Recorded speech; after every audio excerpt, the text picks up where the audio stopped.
Mauro, introduction. I know.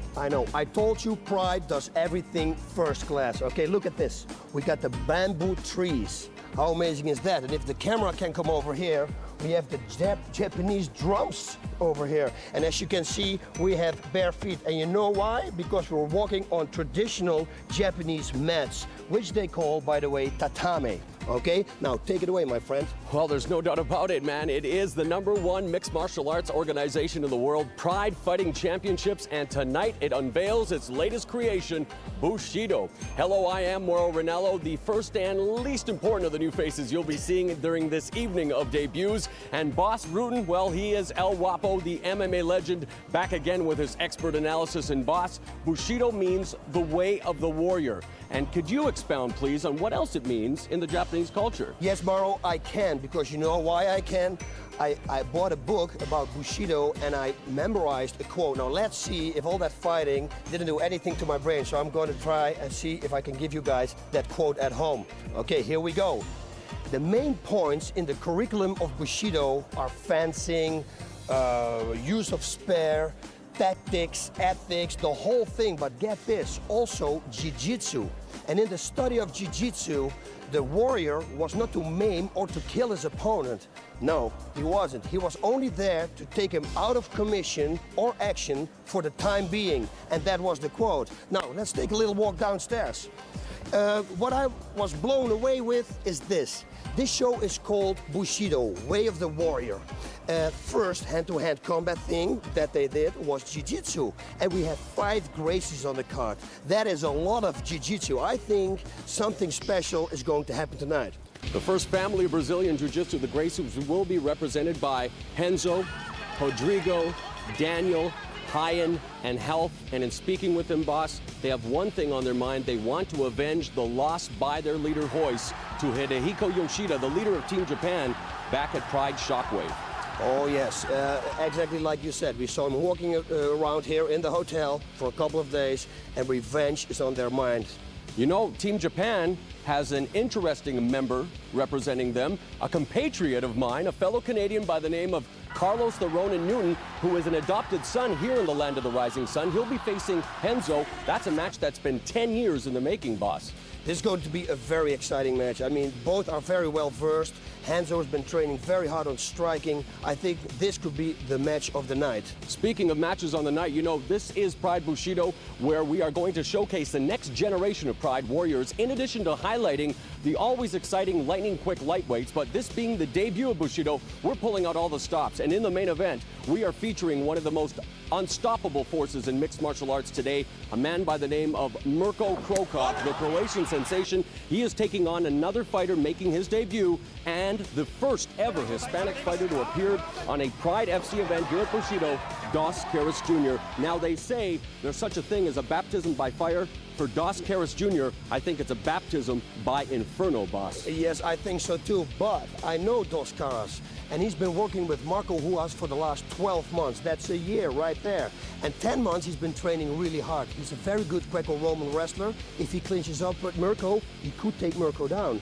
And what's going to happen on the ground, we don't know, because he is very well reversed in submissions. And Mirko, I don't think that people know what he knows. I think Mirko knows more on the ground. So this fight also could be a main and a super event of the night.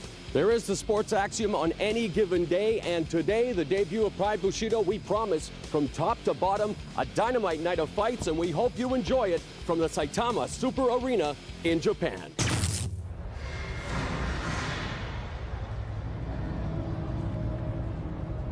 Boss Rutan, this is absolutely unbelievable, boss.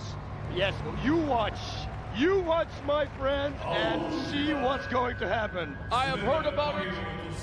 I have watched it at home, but nothing beats the absolute experience of being here and seeing it live. If you people at home only would be here, that's the only thing I can say, because the view we have up here is unreal. It's like a movie set. You thought I was starstruck during the intro, boss. I am absolutely dumbfounded right now by what we are witnessing. Look, the bamboo, there it is. This is like watching a live-action movie take place right before our very eyes, Boss Root. Yes, it's a...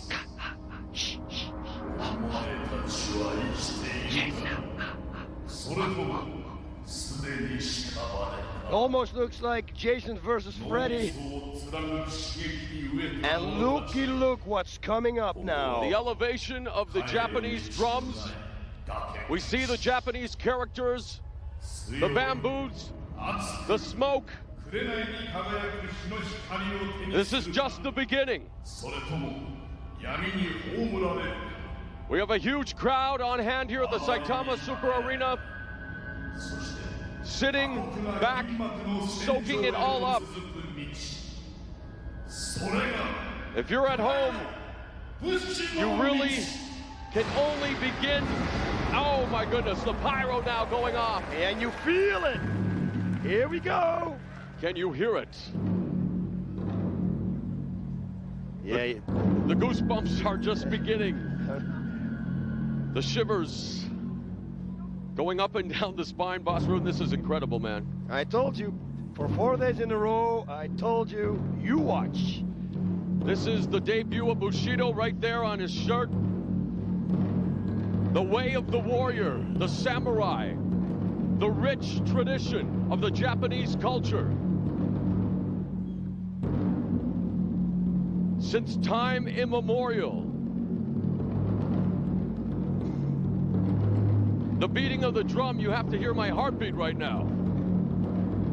Yeah, it's like I said, you don't know, but every drum, every stroke he hits, we feel it here, ladies and gentlemen. It reverberates throughout the confines of this wondrous edifice, the Saitama Super Arena, where we are all anticipating a tremendous evening, and the explosion now, and the lights, and the fans showing their appreciation. It's going to be Team Gracie versus Team Japan. Mirko Crocop versus Caras Jr. And that is just the tip of the iceberg. It's the #1 mixed martial arts organization in the world. It is second to none. Words do not do this justice. Look at this, it's straight out of a samurai movie. A Wolverine comic.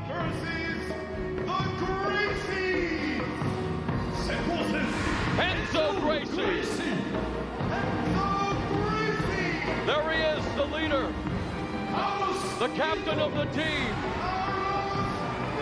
There he is, the pride and joy of Canada, but now an adopted son in the land of the rising sun, Carlos the Ronin Newton. The Pitbull, House, Gracie. Mishima, Dokonjonosuke. Voice, of course, being the coach and the captain, Renzo, the leader of the actual team. We've just heard about Dokonjonosuke Mishima, one of the Japanese favorites. And on, they're introducing the participants here tonight. Kazuhiro Nakamura, another member of the Japanese contingent.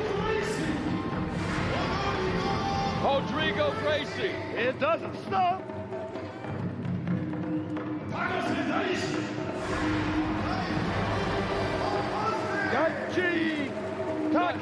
Takase. Always a very entertaining fighter to watch. No matter where he competes, makes his debut as well. Ryan Gracie. You talk about the family pedigree, the lineage, the Gracies putting Brazilian Jiu-Jitsu and mixed martial arts on the map 10 years ago. Hamanaka, some say he could be the next. Sakuraba, one of the most revered mixed martial artists in Japan. Shogun from Brazil, Mauricio Shogun. The little brother of Ninja, Shogun, who makes his debut tonight. An evening of firsts here in Japan, Boss Rutan. I'm speechless. You go right ahead, man.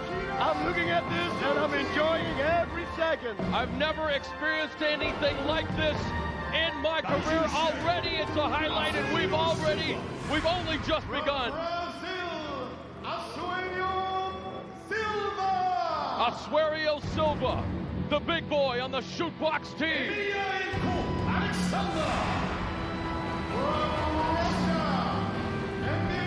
Speaking of big boys, boss Rodin Alexander Emelianenko, the younger brother of the Pride powerhouse, Fedor Emelianenko. And here he is, the masked man, receiving big cheers from the crowd at the Saitama Super Arena Das Caras Jr. But something tells me, and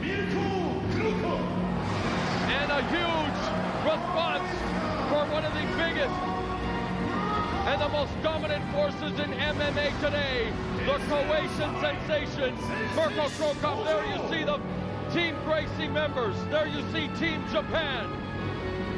They're fighting themselves through the jungle. Where is my spot?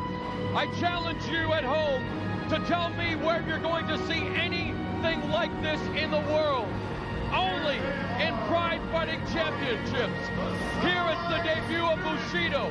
I defy you to tell me who does this any better. There he is, Mirko Crocop. His stare is the most intimidating thing I have ever seen. It's Pride Fighting Championships. It's number 1.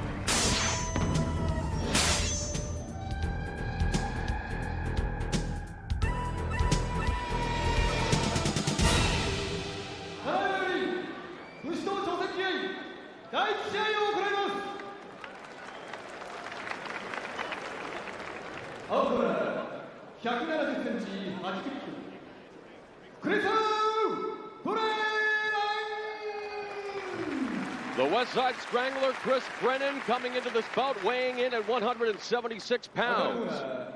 171センチ、78.5 キロ。Mitsuoka!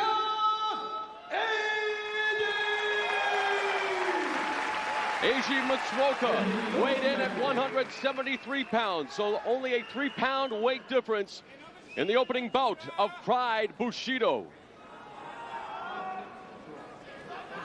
And boss, we should mention new rules for Pride Bushido when it comes to the duration of the matchup here in the preliminary bout. 2 5-minute rounds, so we are going to be anticipating full power, a lot of action early on. Oh, yeah, and let's not forget, if somebody stalls the fight, there will be a yellow card right away, and it will be a stand-up. So Brennan, nobody's gonna stall. Brennan anticipates a stand-up war. He wants to keep it on the stand-up. Mitsuoka was a wrestler. Whoa, And there's it. Right straight. Nice takedown. Of course, he's going for a guillotine, but he's got an arm in between, so that's going to be difficult to finish him with. He's already getting out now, Mitsuoka. So I don't think that he can finish it like this. But let me see. He's going to stand. It looks like he's under. No, he is out. And into Brennan's guard goes Mitsuoka. Okay, Brandon, you hear the referee already saying no holding, because they said this in the rules meeting. You cannot stall. You're going to get a yellow card, and the fight is going to be restart, just like I told you about 2 minutes ago. Mitsuoka's already exhibited a lot of power. It's a triangle choke coming up, and there we go. Chris is setting a triangle choke up. He passed his arm already. Mitsuoka has to do something. Does he have Let me see. No. No, Mitsuoka's almost in the and there's an up kick, another up kick by Chris Brennan. And there's a kick in kind by Mitsuoka into the back of the thigh of Brennan. And again, if there's not a lot of action here, they're going to bring it back up. But you see Mitsuoka with those repeated kicks to the left leg of Brennan. Oh, yeah, and they hurt, because you cannot flex your muscles. Every kick to your calf or to your upper leg when you're in a down position, trust me, those hurt. Looking for side control here, but he's into the half guard now, is Mitsuoka. Brennan What can he do? looking for that left arm, perhaps. Mitsuoka maybe trying. To go for a figure four. That's what he can try, and he can do it actually from this side if he's going to buck with it. But Brennan knows. Brennan's scrambling underneath there. Yeah, he's too good on the ground to fall for that. And back up on his feet is Mitsuoka. Jumping right back into the guard. I don't know if that's a good idea with Chris. And Brennan just content to bury Mitsuoka. Oh, there's a nice right hand by Mitsuoka. Now he's going for the armbar. Whoa, there's And there it is. There goes armbar by Brennan, and Mitsuoka was in the ropes. And he's... Oh, but he tapped. Oh, wait a minute. The referee. Yes. Did you see him? No, he said he tapped, and Mitsuoka says to his corner that he tapped, I think. In his corner is MMA veteran Kaolono. In our opening bout, we have some controversy here. I must admit, I did not see Mitsuoka tap. I was looking at Brennan. He's got to tell it. He told it. No, Where have we seen this movie before, boss? we have to see a replay here. Where have we seen this movie before, boss? Shades of Pride Shockwave. He's got to tell the truth here. I think that Chris Brennan is telling the truth. The referee is saying he did not tap. And what fireworks to kick off Pride Bushido involving Chris Brennan and Eiji Mitsuoka. Watch this. Here we're going to see the replay. We see him sink in the armbar. And now there's his hand. I see it disappear from our view. I don't see the tap, boss. I didn't see it from this side. Now maybe from this side.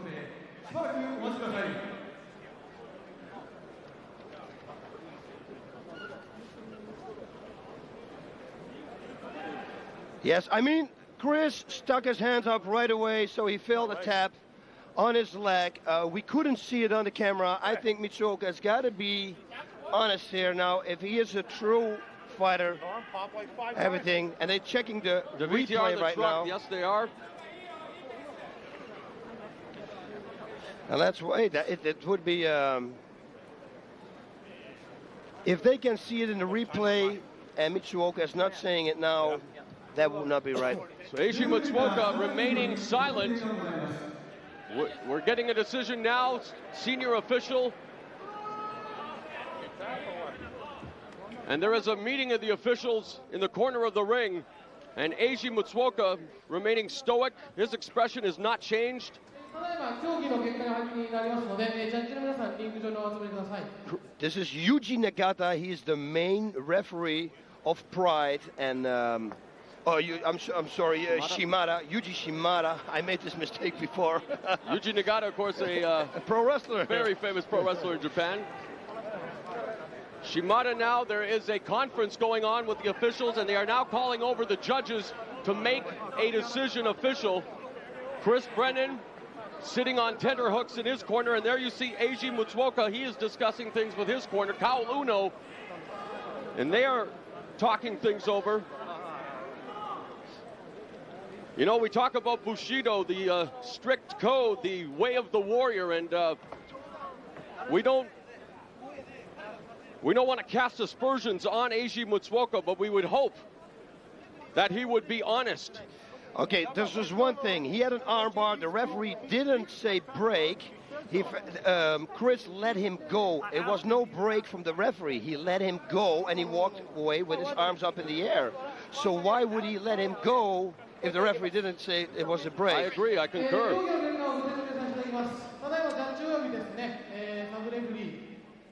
Referee Shimada has the microphone.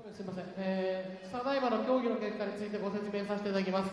試合中に関わらず、三岡選手が声を出したため、クリス・ブレナー選手が、終わったと思って自分で自ら話してレフェリーの声ではなくブレイクをしてしまったので、試合はこのまま続行させていただきます。スタンディングから始めますのでよろしくお願いします。 All right, they say they're going to restart the fight. Well, I wonder what this has done now to Chris Brennan's psyche, however. They are restarting the fight, that is fine, but it's going to be interesting to see what Chris Brennan's state of mind is right now as a low kick. There's a high roundhouse by Brennan, so they've restarted the fight here, and now they're in the stand-up. There's a shot by Mitsuoka into the single leg, powered down by Brennan. There he's going for a Kimura. Kimura, nice roll through by Mitsuoka, however, and Brennan still has it, however. Yes, and he's going for a straight armbar again. He's going for a straight armbar again, but Mitsuoka, he's going, he's got it, he's going to get it.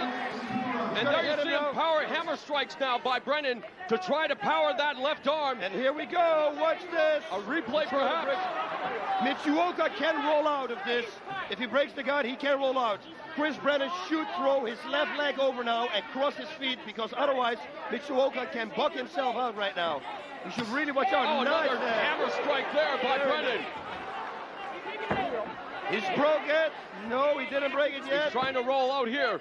That's why I'm telling Chris Brennan should hook his legs, his feet. It's very important right now, because otherwise he cannot do it. That's his thing. Bring his leg. Mitsuoka's also clasped his hands, boss, which of course is thwarting Brennan's attempts right now at this armbar. And now Brennan, he's going looking for for the mount. superior position, looking for the mount is correct. Now he's up, standing up. Now he's going for the mount, and he has it. Brennan with the full mount now on Mitsuoka. There, he reins in the right. 1 minute left in the first round. Right straight, and another one. And now he reins in those right hands and lefts. He's got to cross-face him here to push him down. Cross-face, And that's exactly what he does, boss Rudy. And another right straight. That one hurt him. Now looking maybe for the side control. Nope, still with the mount, and now there's a series of lefts, and Mitsuoka taking more hits than the PrideFC.com website in the dying stages of And here we go. Oh, he's got him. He's got him. He's got him. And justice prevails. That wasn't reversed with the bar. It was a Nakamura by Brennan backflip. Whoa! The West Side Strangler did it. Beautiful, 2 times. A reverse Kimura at 4 minutes and 31 seconds, just 29 seconds remaining in the first round. Via Kimura, Chris Brennan prevails over Eiji Mitsuoka here at Pride Bushido. Beautiful. So perhaps there is such a thing as karma, Ross Rutten. Oh, yes. There is such a thing as karma. Very nice, good transitions. He showed some really good crowd work here. Crowd skills are phenomenal. We're going to see the replay. That's one thing for sure. We see Kaol Uno here with the blue hat, whatever they call it. Watch Let's this. revisit the action, boss. Okay, he goes for a reverse figure 4. He rolls out of that. He takes it over again, and then he goes for that armbar. He's going to spring over. He's going to jump over, and he's going to get this armbar almost. And now we're in this position, as we saw. He hit him a few times with a hammer fist. Replay. Okay, here we go. Beautiful armbar. I love this armbar to do myself too. It's one of my favorites. And there's the tap. Beautiful. A beautiful sequence culminating with the Kimura. Chris Brennan in his debut on short notice. The American prevails here at Pride Bushido. Congratulations, Chris. You kind of won the fight twice. Yeah, I felt so. It was my mistake. He tapped, I'm sure, but I let go before the referee came, which is my fault. You know, you should always wait for the referee to stop it. And referee didn't see it, so we win again. Now, All I did was hurt the same arm more. So no controversy for you. You thought that maybe you just pulled off too early? Yeah, it's my fault. Congratulations. Thank you very much.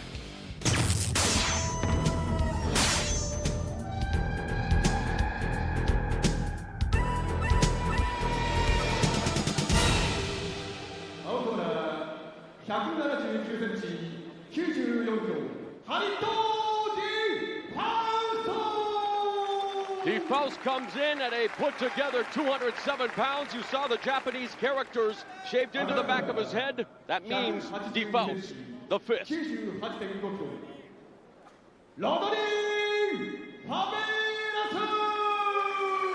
Faverus weighs 217 pounds, a 10-pound weight difference.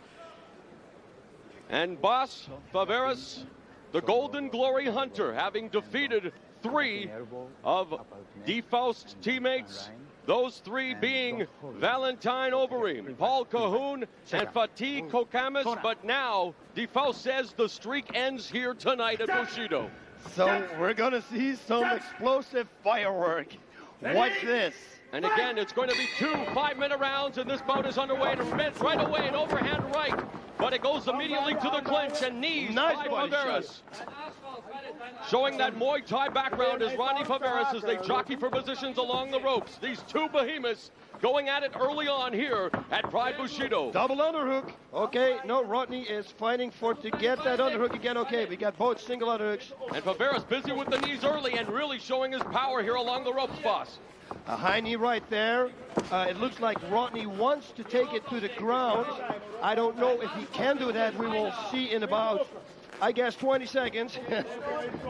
He's showing his power with those knees, going upstairs and downstairs to the body and to the legs as Faverus. Now it's DeFaust with that headlock as they continue to jockey with the underhooks. And looking for that full body lock, it looks like is DeFaust. Ooh, and that left knee, that connected. And as everybody knows, that was to the body, and yes, ladies and gentlemen, that's where the liver is connected, behind, there behind. Okay, now we got a takedown. By Faverus into the half guard. Now let's see what they're going to do. I think the rules are the same as in Pride. They're going to probably stop this and restart it in the center of the ring if they're going to be too close to the ropes. He continues to work the body, the rib cage, does Faverus with that right hand, and now with the left to the head. Rodney Faverus busy with the fists in the half guard of DeFaust. Yep, Chalid right now could try to turn him to the right, wrap that arm up and turn him to the right. Maybe an explosive move. Okay, this is stop, don't move. They're going to restart it in the center of the ring. As you said, as they do in the normal Pride series, this of course being the debut of Bushido here at the Saitama Super Arena in Japan. Okay, now if what is the strategy for DeFaust right now, boss? The strategy is hoping that there we go. He's on a sweep, and now he starts raining in the right hand, but he's caught by Faverus and a big knee into the gut, and now they continue to. That was a real big knee. Looking for the heel trip was Faverus as he goes now with a high right knee, and DeFaust looking to his corner for instructions. And again, they're along the ropes. Who is this advantageous to now as they jockey for position along the ropes, boss? I really don't know. There's He's got the takedown again. But DeFaust, Chalid is right away trying to escape the situation, which is not working. Faverus could be going for a side choke right here. Yeah, no, he cannot, because he doesn't have the, he's trying to turn him. What Chalid is trying to do is try to turn him to the left and not to the right. He has to try to turn him to the left. Not now, because his arm is posting out, so he can't. But do not let him get up and create any distance, because if you create distance, you can create power with the fists. Of course, if Faverus passes that half guard, of course, boss, and goes for the mount, he possesses all kinds of power. And now he's reining in those right hands. Will Faverus be able to continue to defend himself intelligently? It has been, or make that DeFaust, excuse me, Faverus has dominated this opening round. It's Chalid DeFaust who has been on the defensive. And it's been a frustrating opening round for the member of Golden Glory. Yes, it is. He has 2 takedowns against him. He's got a few shots here. The shots don't look really to me like power shots, knockout shots, but they're going to add up. And if one really is going to connect, nice that right hook shot. To the face. Yeah, Chalid has to do something here. He has to try to reverse this situation, because this is not good. There was a real nice body shot here. Now Faverus, okay, now DeFaust has him in the full guard. Stop, don't move. Back to the center of the ring, and they're going to restart it with Rodney Faverus in the guard. The corner of... I was going to say, we have our own translator right here at ringside. Yeah. What are they shouting out to him, boss? They're shouting out what he's doing right now. He says, let go and start striking as hard as you can. Say 1 little minute left and starts punching. Now it's Faverus posturing and trying to still rain down. Now he's split the legs, trying to power out of that guard. Now they're still connecting to the face with those shots. And while they're not power shots, boss, every strike is connecting and scoring. Yep, you're absolutely right. This round will go to Rodney if it keeps going like this. And it probably is, because it's only 30 seconds left. But there's always round number 2, and like Rocky said, I didn't hear any bell. And in Pride, it's not how you start, but how you finish. The fight is scored as a complete fight, not round by round. Yep. And being at the bottom, also, you can't take a rest. You just blow the punches off, and you don't get in that much trouble, and you're gonna have a lot of stamina. Look at them, both of them. They're running back to the corner, no fatigue whatsoever. But a round that definitely belonged to that man right there, Rodney, the Golden Glory Hunter, Faverus. And for Chalid de Faust and your former coach, Core Hammers, what are they going to have to do during the break to change the tide in round number 2? They're going to have to tell him that he has to go for strikes, and if he goes for a takedown, whatever happens, do not end on the bottom. You got to be on top. This is the round for him. He's got to stop if you want to make a stop to the whole thing. Oh, here we're going to have a replay. He wants to stop the Golden Glory strike from the Golden Glory Hunter. Whoa, and look at that body kick. That was good. Nice knee there to the body, and that was the liver knee. And that replay was the extent of de Faust's offense, as now we see Faverus hitting and striking, and look, yes, he's bobbing and weaving on the ground. Those fists really didn't connect, but he did connect with a lot of punches, though. We didn't see it in the replay here, but we saw it in the first round. There we go. Red, white, and blue mouthpiece. And that's not America, ladies and gentlemen. That's the Dutch flag right there.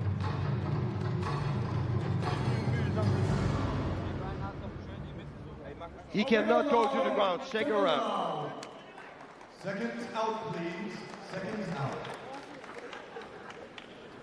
Final round, fight! The final round is underway, and right away they come out fists a-flying again to the ropes, and now it's de Faust turning it up a notch as they go for the body clinch again with the underhooks. He should have left knee, he should have thrown. Now he's got the takedown. Looking for side control now. Very good control. Nice knee to the head by de Faust. Into a half-guard butterfly guard. Got to watch out, there's a triangle choke. For a triangle choke here.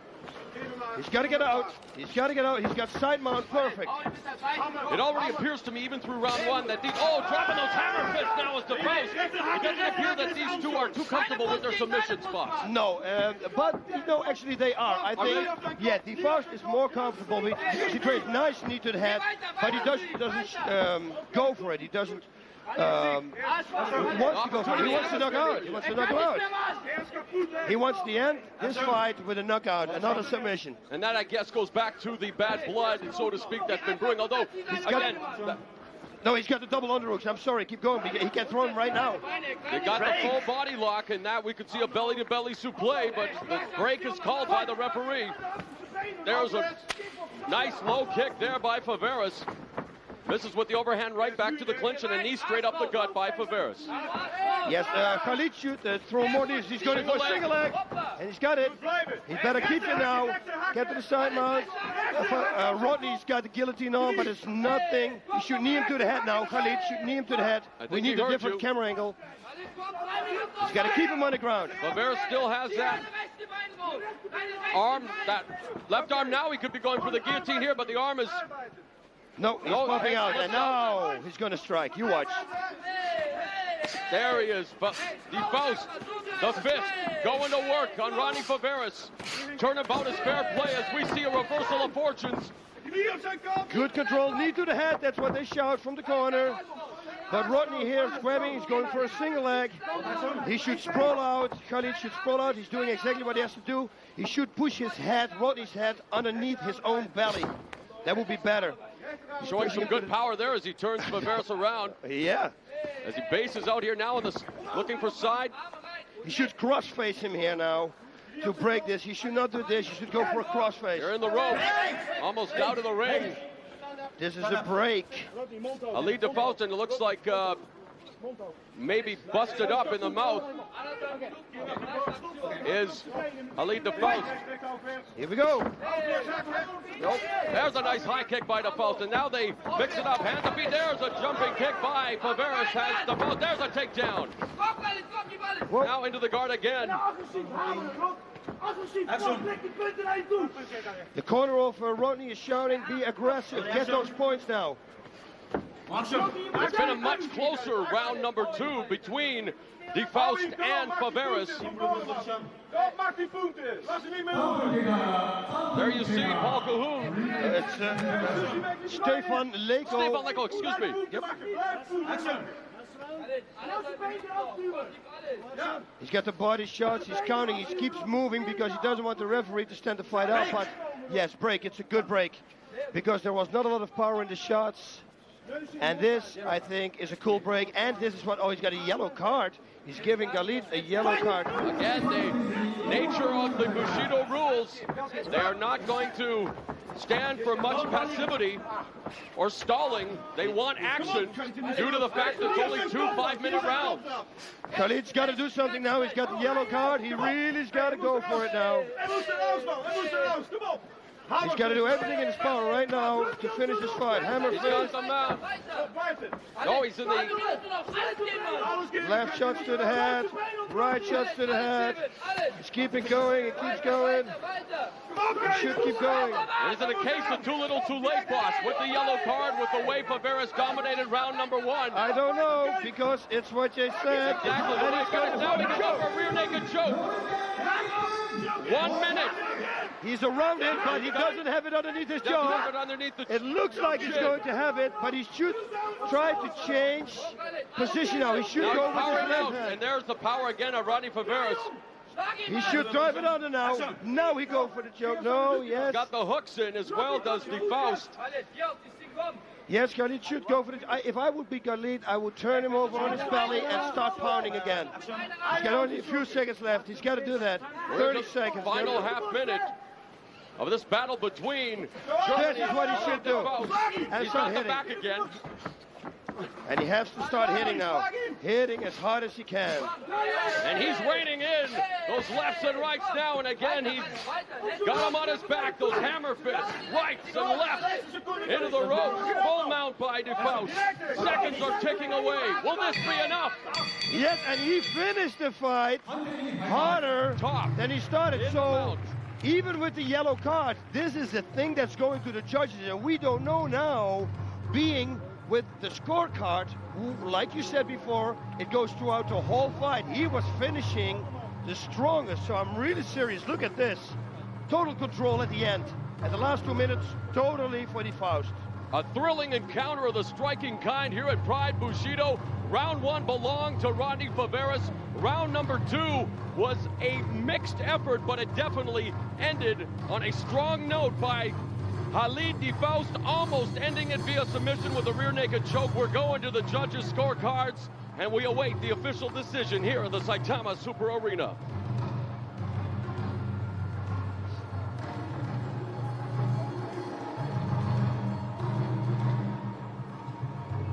Who do you think it'll be, boss? Rodney Faverus or I don't know.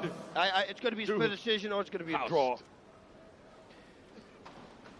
ジャッジトレバー、ハリト。ジャッジ小林、ハリト。 Yes, ジャッジ小林、ハリト。4点勝者、ハリト・ディファース。 Chalid DeFaust. Chalid DeFaust has ended the streak of the Golden Glory Hunter. Yep. He went in overtime. He turned it up a notch. Perfect. Going for the submissions, going for the strikes. The last 2 minutes, he owned him. So that gave him the victory. And you see here, everybody, they like each other. Camaraderie all over the place. Via unanimous decision, Chalid DeFaust defeats Rodney Faverus. And on this evening, the hunter indeed became the hunted. Boss Ruchin. Yes, it's true. It's absolutely true. Look at that. That's the head caught. It's a special technique to catch the head in the rope. It's very difficult to place. Okay, mount position. Let's see this. Yeah, he's wailing around. Look at his hammer fist, following it up with hooks to the head. So there is jubilation. There is going to be plenty of celebration for Team Golden Glory. Fatih, the Turkish terror on the right-hand side. Chalid, core hammers, and next to core hammers, we have Stefan Leko, the K1 superstar right there. Of course, Rodney Faverus need not hang his head. A great effort on his part, but the streak is over. And there you see Rodney Faverus. There will be another day to fight for him. Renzo, Gracie, as you can see. Renzo, how you do? Very nice. It's a pleasure to be here with you guys. Especially now that you're famous, I'll be able to say that I'm his friend real soon. Okay, look at that. I'm not famous yet. We're working on it. Hey. Nah, it's just a matter of time. Thank you very much. Right now I'm feeling the best shape of my life. So it's gonna be about just unleashing hell and let everything come out. And believe it, it's gonna be knees, punches, takedowns, everything that you ever seen. I'm bringing it on. So it will be fun to watch. Fights of tonight. Your opponent. We know you're coming out with a lot of anger always. What is your plan this time? Striking, takedowns, what did you work on? He tries choke out. Whatever he tries, a choke out. You think you're going to take him down? For sure. You all guys appear here together. That means that you guys all train together, or did you split up and some of you trained in Brazil and the other half trained in... No. We trained together on Renzo's school in New York for those fights. And this is like our kind of family reunion, you know? Okay. When you go eat with your family in your house, that's our... It's like Christmas. It's Christmas. It's Christmas. Celebration. The 4th of That's July. our celebration, our kind of celebration. Where does this rank in terms of your personal and career highlights? No, personally, I see it as a war, you know. I like to see myself as a warrior, you know. I see this as a battle, you know, and as a team, we're all together. You know, I think it's going to be a team battle. This is it's very, very important. This is actually the first time in history that 5 family members are fighting in the same event. So this is going to be the first time. You know, before it was like 2 or like 3 Gracies, but this time it's like 5 Gracies. So I think this is gonna history. And we gotta kick ass, of course.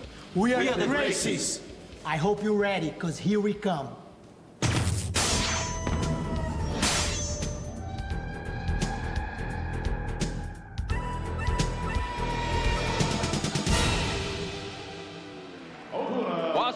This match, 10 years in the making. Saitama Super Arena is stoked. You can feel the crowd's electricity. Renzo Gracie, a veteran. You said it. A leader here for Team Gracie, 183 pounds. And there you have an adopted son for the fans here in the land of the rising sun, Carlos the Ronin Newton, from one of my favorite countries in the world, a place I love to visit, Canada, and he is absolutely beloved here in Japan. And there you take a look at the Japanese broadcasting crew, including Nobuhiko Takada, but it was not what I was looking at. Oh, you weren't? No. There we have him, Carlos Newton. Both seem very relaxed, Carlos and Renzo. Renzo worked a lot on his striking, like he told us. I hope everything is going to work out. This is going to be a great match. Always action-packed with Carlos Newton and Renzo Gracie. Also an alteration in normal Pride matches. 1 10-minute round and 1 5-minute round. And again, ready, go! Should be a superlative bout. Both jiu-jitsu practitioners, but Carlos Newton also well-versed in boxing. We know that Renzo Gracie has been working on his stand-up skills, and right away, Newton tries testing him, but they go immediately to the clinch along the ropes. Takedown by Renzo. Nice takedown. He's in the half guard, but something tells me he's going to pass that, and he's going to go for the side mount. If Carlos should wrap his leg around Renzo's leg, because otherwise he's going for it. We know that Newton is not your usual jiu-jitsu artist, in that he works fast and tries to go on the offense, boss. Yes, we're going to see a great display here of submission skills, but they have to move because, like we said before, you know, the new rule here at Bushido is if you stall a little bit, you're going to get a yellow card, you're going to receive a yellow card, and they're going to put the fight back on the feet. And for Renzo Gracie, this is kind of coming full circle, involved in the very first Pride Fighting Championships, going to a draw with Akira Shoji, and now here he is on the debut of Pride Bushido, involved in the Team Gracie versus Team Japan event, and still now looking to pass the guard of Carlos Newton. Yes, but he can't. Carlos is doing a real good job defending the half guard that he's got now, Renzo. But Renzo really's got to work because we have Yuji Shimada in the ring. Okay, I won't make the mistake anymore. And he will probably put the fight under the feet. Okay, here we go. Full guard. Now full guard. Could be interesting. An open guard. Now Newton looking to get busy on the bottom. Quick right. Yeah, this is what they always say in a submission fight. This is really a chess game. We got two super submission fighters right here in the ring. Nice right straight by Renzo Gracie there. And the game of chess has begun. Now looking to power out and maybe posture a bit is Renzo. Now nice body shot delivered there by Renzo Gracie. Nice right hook to the head by Renzo Gracie. What might Newton attempt to do here, boss? Nothing. He can try to go for a submission, but he knows that Renzo probably will escape it and go for a better position then. So Gracie's now on his feet. He's going to try to break the guard from Carlos Newton. Whoa, and now he's got his back. Could go for the Mata Leon here. The rear naked choke. Does he have it? I don't know. He looks like he might. No, he powers out. Boss room. Yeah, it's very difficult with the glove. Good reversal there by Nunes. He has Gracie's back now. And Gracie almost going for the armbar there, it looked like, as now they begin to test each other's submission skills back and forth. Yeah. Great exchange there. In this, the first round at Bushido between Renzo Gracie and Carlos the Ronin Newton. Carlos can put his right knee now on Renzo's left elbow and pull out his right arm if he wants. Side control by Newton. And he might want to put some knees into the side of Newton's body. Renzo's body also. Or make that Renzo's body, sorry. Yeah. No, but Renzo could make a knee also. You see, he's holding now his knee against his body, but he can load up. That's right. And make some knees to the kidney area. And again, it's the chess game. Who's going to make the mistake here? But there has to be action. We know that Newton is very aggressive. In fact, he always tries to force openings. Yeah, Renzo's got the hooks. He doesn't let Newton push himself out, which is a very smart thing, by the way. Newton should start raining knees to the head here, right knee or a left knee to the body. Okay, now we're going to go for submissions. You watch. We know that his favorite submissions are... Oh, nice knee to the head by Gracie. Yep, and that one you need to block because that one counted. Great ground display here by both fighters. Two of the very best in the world in Renzo Gracie and Carlos the Ronin Newton. Armbar attempt here by Gracie. Newton's not careful. Omoplata coming up. Oh, he missed it. Whoa. Looking for that omoplata was Gracie. Nice reversal there by Newton. And the fans here appreciate the efforts.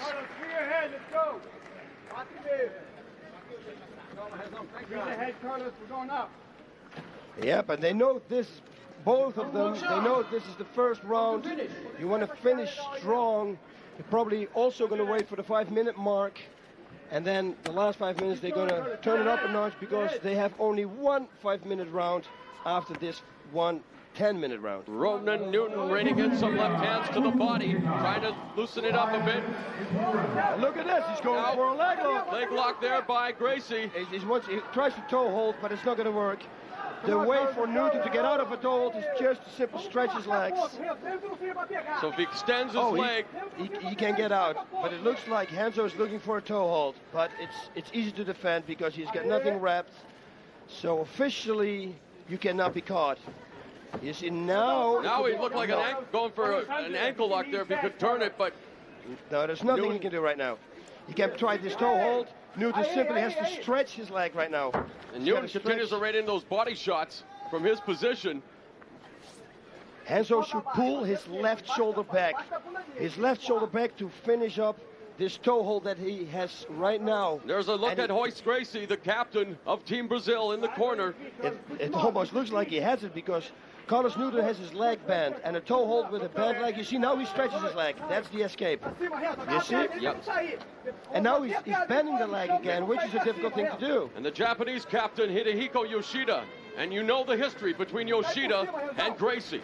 Royce Gracie. Yeah, Royce doesn't really like him. I have that feeling. And now it's Newton. He can kick his butt right now. Literally. Well, maybe not kick. But hit it. You know, the Ronin nickname comes from being a very unique fighter, being in command, a masterless samurai, following the strict code of what else Bushido, only fitting that Carlos Newton is on this card. Now look at here. There is nothing here right now. He should turn around. She throws. Oh, he's going to get it. He's going to get it. He's going to get it. Newton desperately trying to escape it. Renzo should try to turn on his side so he can expand, he can buck higher. This way he cannot really bridge. He's got 3 minutes to finish it up. Yes, he's going to get it. Extension on the knee bar. No, he escapes it. No, Newton. Carlos Newton escaping the knee bar. Whoa. And now almost looking for superior position now is Newton. Looking to turn the tables on Gracie into side mount. Now reining in those right hands into the stomach of Royce Gracie. Yep, Carlos was the first time when he fought Sakuraba, he tapped by knee bar, so he thought right now, no, I'm not going to tap on a knee bar again. It's not going to happen. And in that bout against the most revered mixed martial artist in Japan, Sakuraba, the early Prides, they called it the best bout in PrideFC's early history. Yes, it was. It's definitely in my top 5 list. You see, those vicious rights to the rib cage of Renzo Gracie. And we have definitely seen a back-and-forth battle, a seesaw affair here in this, the first round of this bout between Newton and Gracie. Many people said it would be a classic, and it has the makings of one here at Bushido. It looks like Carlos is looking for an armbar, but I don't know if that's a smart thing to do with Renzo. It almost looks like he wants to step over. He should throw his left knee to the body, to Renzo's body. His left knee, you see, because he's blocking his right. Going into a north-south position. You see? He can't hold up the knee. Whoa. Armbar looks almost, you see, he's looking for armbars. That's his favorite mode of submission. Although he'll take a choke if he can, and now he wants to go for his back. He's got his back. Such good control. Such a good control. Right straights, that's what he should right now. Left straights, I'm sorry. Under the armpit of Renzo. No, or that. Or this one, you see, underneath the armpit. And then in those lefts. One to the final minute. Roll through by Gracie, but now he gives up. He's on his back again into the side mount by Carlos Newton. And I'm sure he'll be looking for that armbar again, given the opportunity, but now Gracie keeping him close to his chest. Carlos pounding away with those rights. They're not really effective, but they're scoring. They're scoring, and they can set him up for a submission. For Carlos Newton, being asked to represent Team Japan is tantamount to a religious experience since he follows the strict code of the Bushido. So for him to be on an event called Bushido is unlike anything he's ever experienced. This is a highlight for him, and to face Renzo Gracie is one of the biggest highlights in his career. And acquitting himself well in round number 1 is Carlos Newton. Now a knee to the belly. And now wait a minute, going for the... And there it is, the end of round number 1. And what an exciting technical round it was. Boss Root between Renzo Gracie and Carlos Newton. Wow, from ringside I saw Carlos walking back like nothing happened. Renzo looks a little fatigued, but also they're both in a very good shape. Carlos is just relaxing and drinking right now. You guys cannot see it at home. Okay, let's take a look at the replay, boss. Yep. Here we go. Watch this. He's going to go for the choke. But like I said, it's very difficult to slide in a choke because you're wearing the gloves. We saw Carlos in 2 precarious positions in round number 1 with the rear naked choke, the Mata Leon, and then later on with the knee bar. Yeah, it was perfect. Here we have the knee bar. It was a perfect knee bar. Renzo set it up perfectly straight. I thought really, whoa, it was a super escape. That was very close here. And there you see the corner.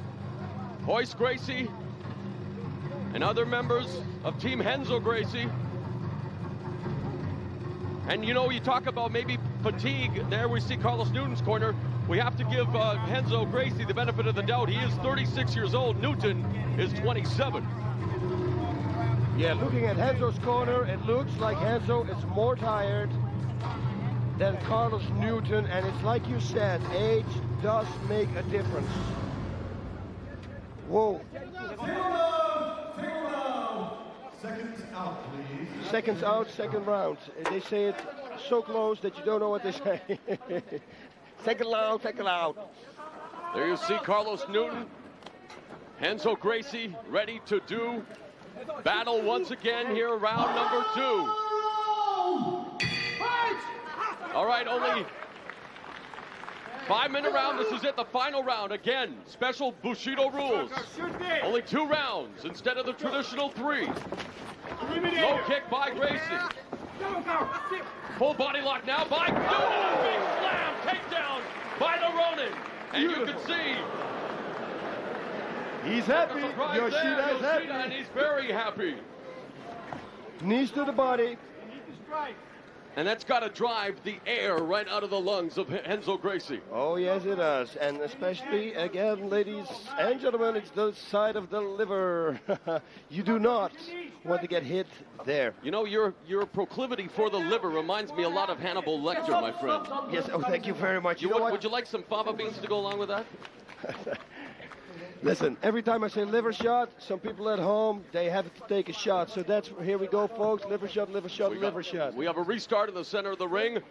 Side control by Newton. He breaks the grip there. He wants to rock and roll. It's only, I'd say, 4 minutes left in the last round. So here we go. And you know, with 4 minutes left in the fight, he's going to be looking for that arm bar if given the chance.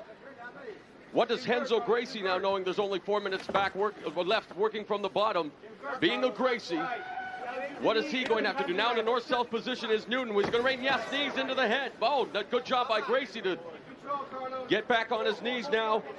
But he's still got full control, does Newton. Now single leg by Gracie. Take down. But Newton remains in control. His control is unbelievable. Look at this. They both have been in positions now that I've never seen in my life before. Was that a concerned look on Royce Gracie's face? Or is that just a concentrated look? I think it's a concerned look too, because Carlos is doing a really nice job. Look at this. His balance is phenomenal. He really does have great balance. In fact, he's a prototypical mixed martial artist is Carlos the Ronin Newton. Always very entertaining to watch. Takes on all comers, but now waist block has for a moment there, turns it around as Newton, looking for the single leg again is Gracie. Oh, just him right past him. Never saw that in my life. Nice pass by there. Simply just threw him past, and Newton and fans applauding that. And now you can see him breathing laboriously. Renzo Gracie definitely tired. Now we see a bit of the stand-up. Carlos told us that he was working to the body. He worked on some shots to the body. What a fight. A great fight. We've seen the ground game. Now we're seeing a bit of the stand-up here into the final minutes of this battle between Renzo Gracie and Carlos Newton. Team Gracie versus Team Japan at Pride Bushido into the last 2 minutes. High roundhouse kick. Grazes the top of Gracie's head. Now, Gracie looking for the guillotine perhaps. There it is. I don't know about this. He has the army from our vantage point. It's difficult to submit somebody like this. You really have to know what you do, because the left arm of Carlos is in there, and he can defend it with that. Here we go. You see he's pushing it out. It's very difficult. Pops his head out, does Newton.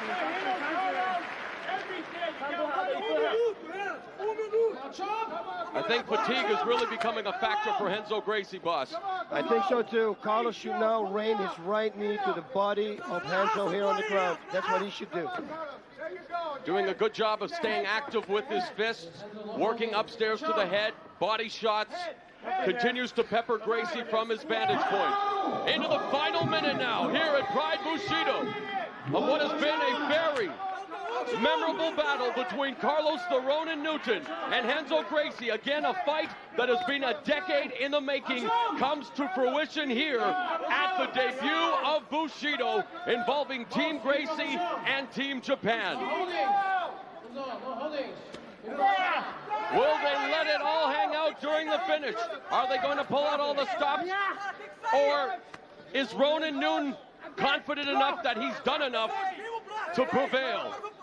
Yes, I think he's confident enough for that. Right now, on my scorecard, he's the winner. He's probably going to try to pull something out of his head now with the last little 15 seconds. He lets him get up.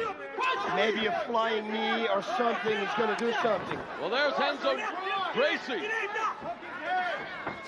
Still, and there we see it. Wow. What a tremendous battle between Carlos Newton and Renzo Gracie, and this what makes this sport unlike any other.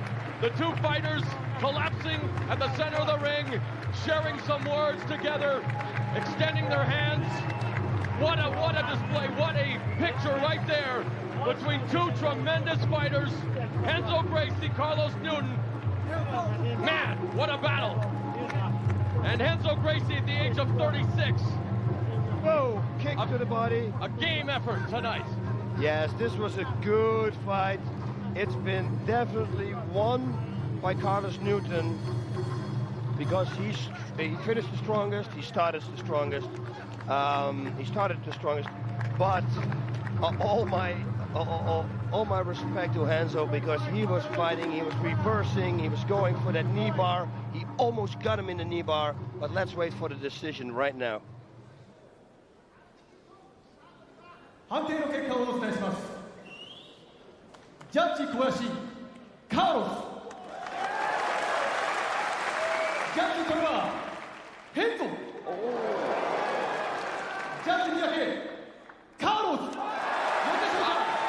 Via split decision, Carlos the Ronin Newton defeats Renzo Gracie. And there you see Yoshida happy with the... And here you see Carlos Newton, the sportsman that he is, putting Renzo Gracie upon his shoulders. Renzo Gracie perhaps awarded that one judge's decision for the near rear naked choke, the Mataleon, and the near leg, the knee bar. But Carlos Newton, the victor, and perhaps that's the way it should be. Yes, and you know, when they were standing there looking here. Look at this, wow! Wow, what a great shot that is. When one judge gave it to Renzo, Renzo was shaking no. He said he didn't deserve it. So that's a true sportsman there, right there. And what a picture that's going to be in a magazine. Renzo Gracie with a Japanese flag parading around the ring. You know, we hype it up for marketing reasons, Team Gracie versus Team Japan, but this is all about respect. This is all about pride, and these two are two of the very best. Carlos the Ronin Newton defeats Renzo Gracie here at Pride Bushido. He has to do the fireball.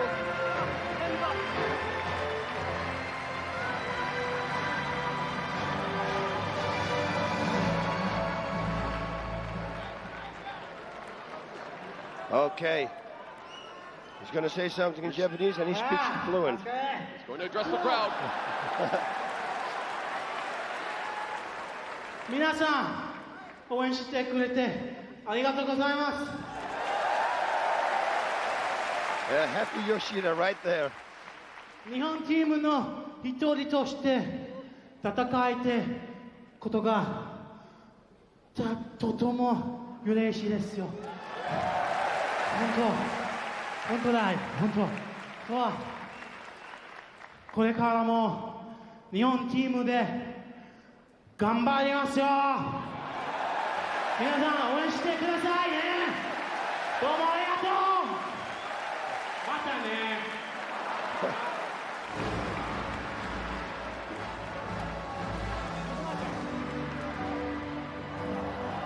We're We're just getting a translation here of what Carlos Arona Newton said to the crowd. He is thanking everyone in the audience for their support. He is very happy to be a Japanese team fighter, and he says he's going to be a member of Team Japan for a long time. The only question I have, Bafrun, is if he runs for office here in Japan, the Diet, will he be awarded victory, do you think? I don't know. He can run for governor, but he can never be the emperor.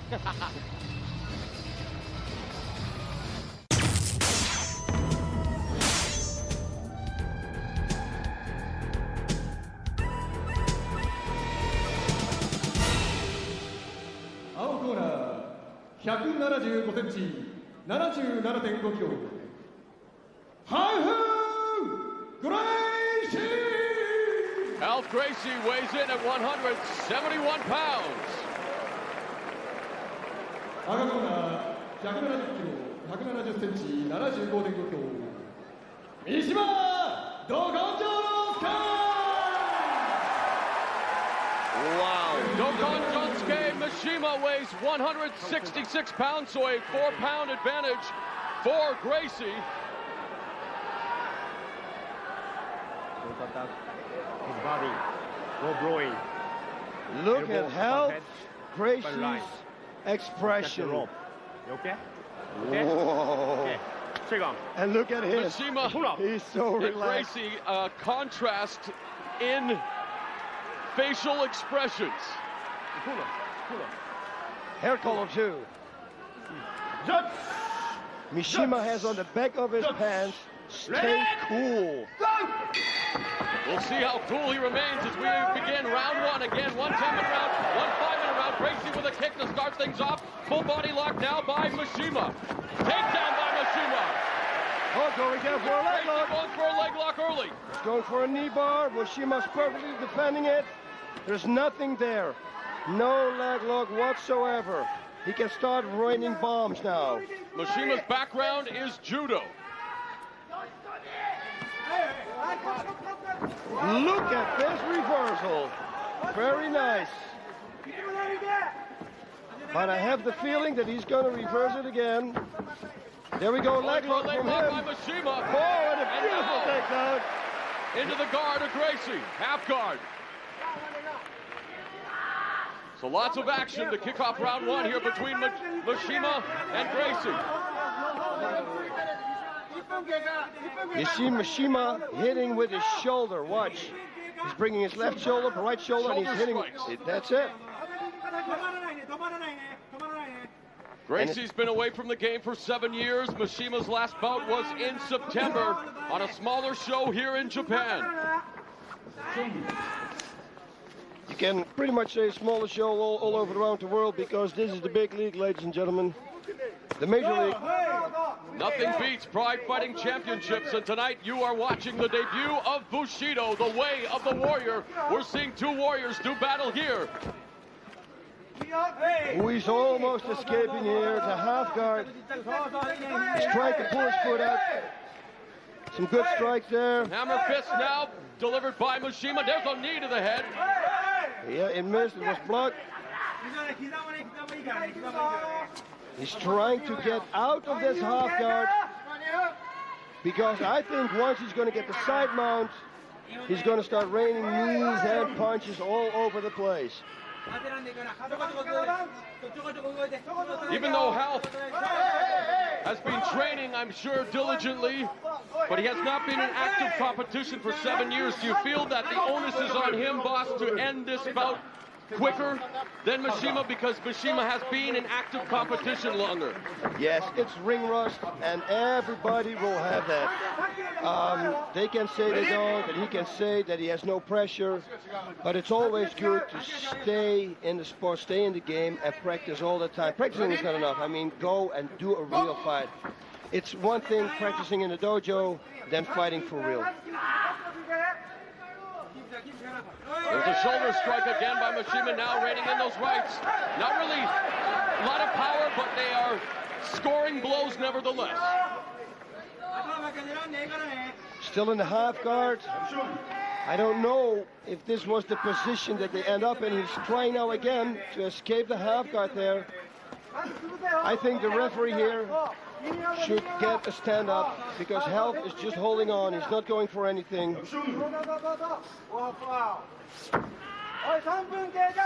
He is known as the pit bull because he's the most aggressive of the Gracies, not having an opportunity to show much of that aggression right now. And you're right, the referee, especially here in Bushido, instructed to bring them to their feet much quicker. There's a kick by Gracie.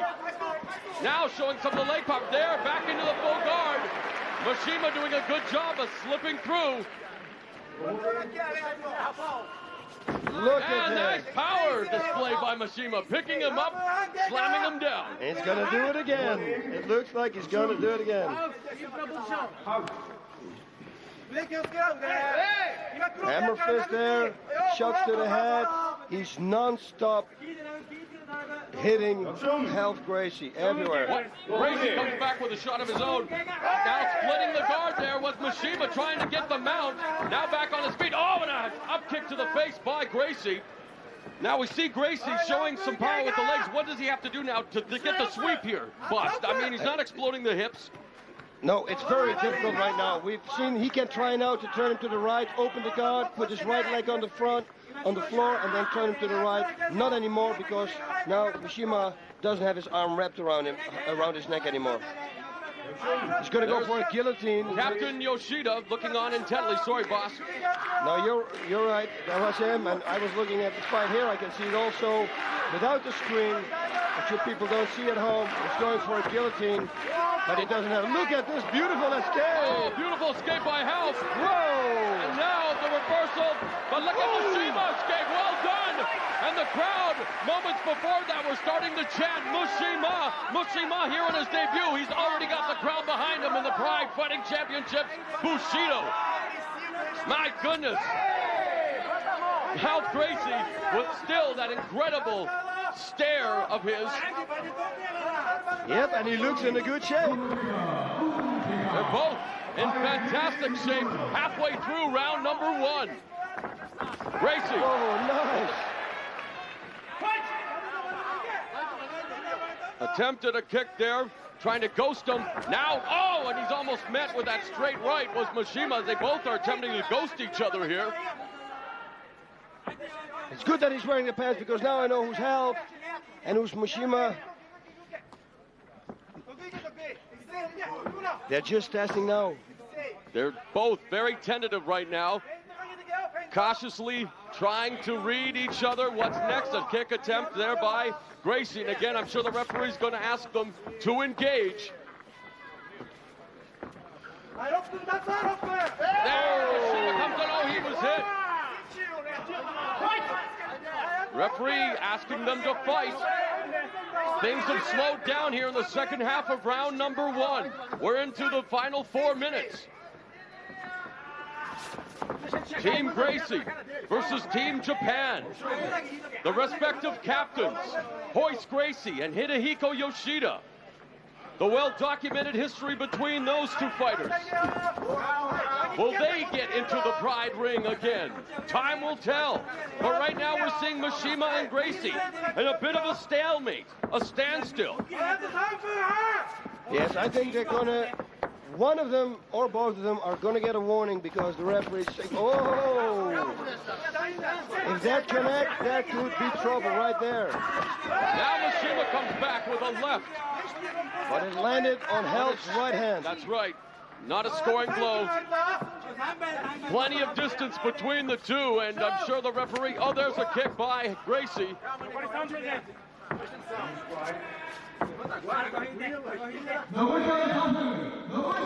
Last 3 minutes.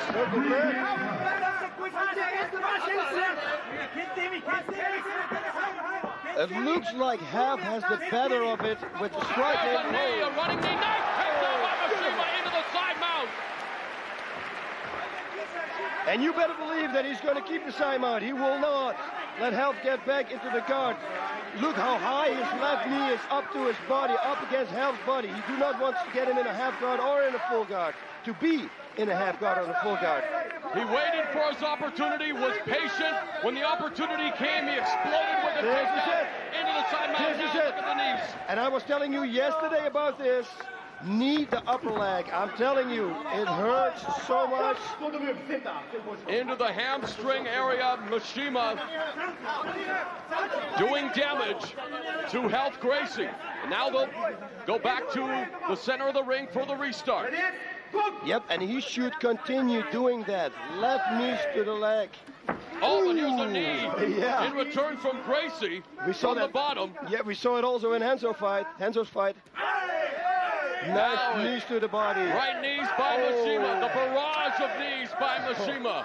Underneath the armpit, the left armpit of Half Gracie. Knees to the head again there.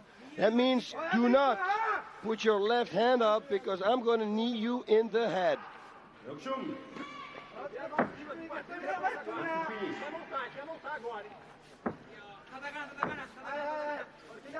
Oh, and another left. A right knee. Right knee. And now Mishima looking for different position here, trying to get a knee to the head from the side mount. Health Gracie looking for the sweep. He gets it, and now it's side mount by Gracie. Very beautiful reversal. Very nice. But he should start raining now. He starts doing something. Left knees to the body. Do the same thing that Mishima did. He's got to move. Crossface here by Health. Always a good thing to do. And a knee to the head. He's got to throw left knees to the body right now. 1 minute. He's got to finish strong in this last minute of round number 1. I agree with you. Otherwise, this round is going to go to Mishima. Health Gracie remaining rather static here, boss. How come? I don't know. It could be fatigue. It could be I don't want to make a mistake so that he can escape again. But if I was him, I would go now. Especially when I give the third. Soccer kick by Health Gracie. Straight from Brazil. Brazilian soccer team there. And you know all about Brazil's history in soccer. The most. Nice strike. Mishima's in trouble. Mishima's down and he is in trouble. Single leg pickup by Mishima, but will he be saved by the bell because Mishima has been hurt by Health Gracie? Oh, he's got the show. Manaleo. And he is saved by the bell. Saved by the bell, ladies, and what a fight.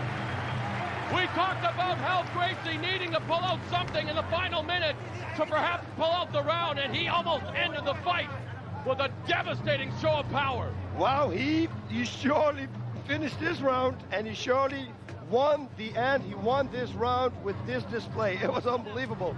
And look at Mishima. Oh, that was a hard one. Look at this, boom, a right hook. And that was a full hit. And watch this now. Watch how he reversed this and goes to the full mount. Whoa, beautiful. Beautiful. Beautiful. And saved by the bell here, going for that rear naked choke, the Mataleo. Oh, that right hook was it. The right hook is what put Mishima on Dream Street initially, and I thought he was not going to have an opportunity to shake out the cobwebs, boss, and if it was only 30 seconds, maybe even 15 seconds more, we could have seen a win via submission. Rear naked choke for Health Gracie. Yeah, look at this. Oh my God. Talking about saved by the bell. Woo! What a twist, huh? After 5 minutes, bang! Health Gracie came in. 7 years out of the business. He's back, ladies and gentlemen. And look at him. He looks good.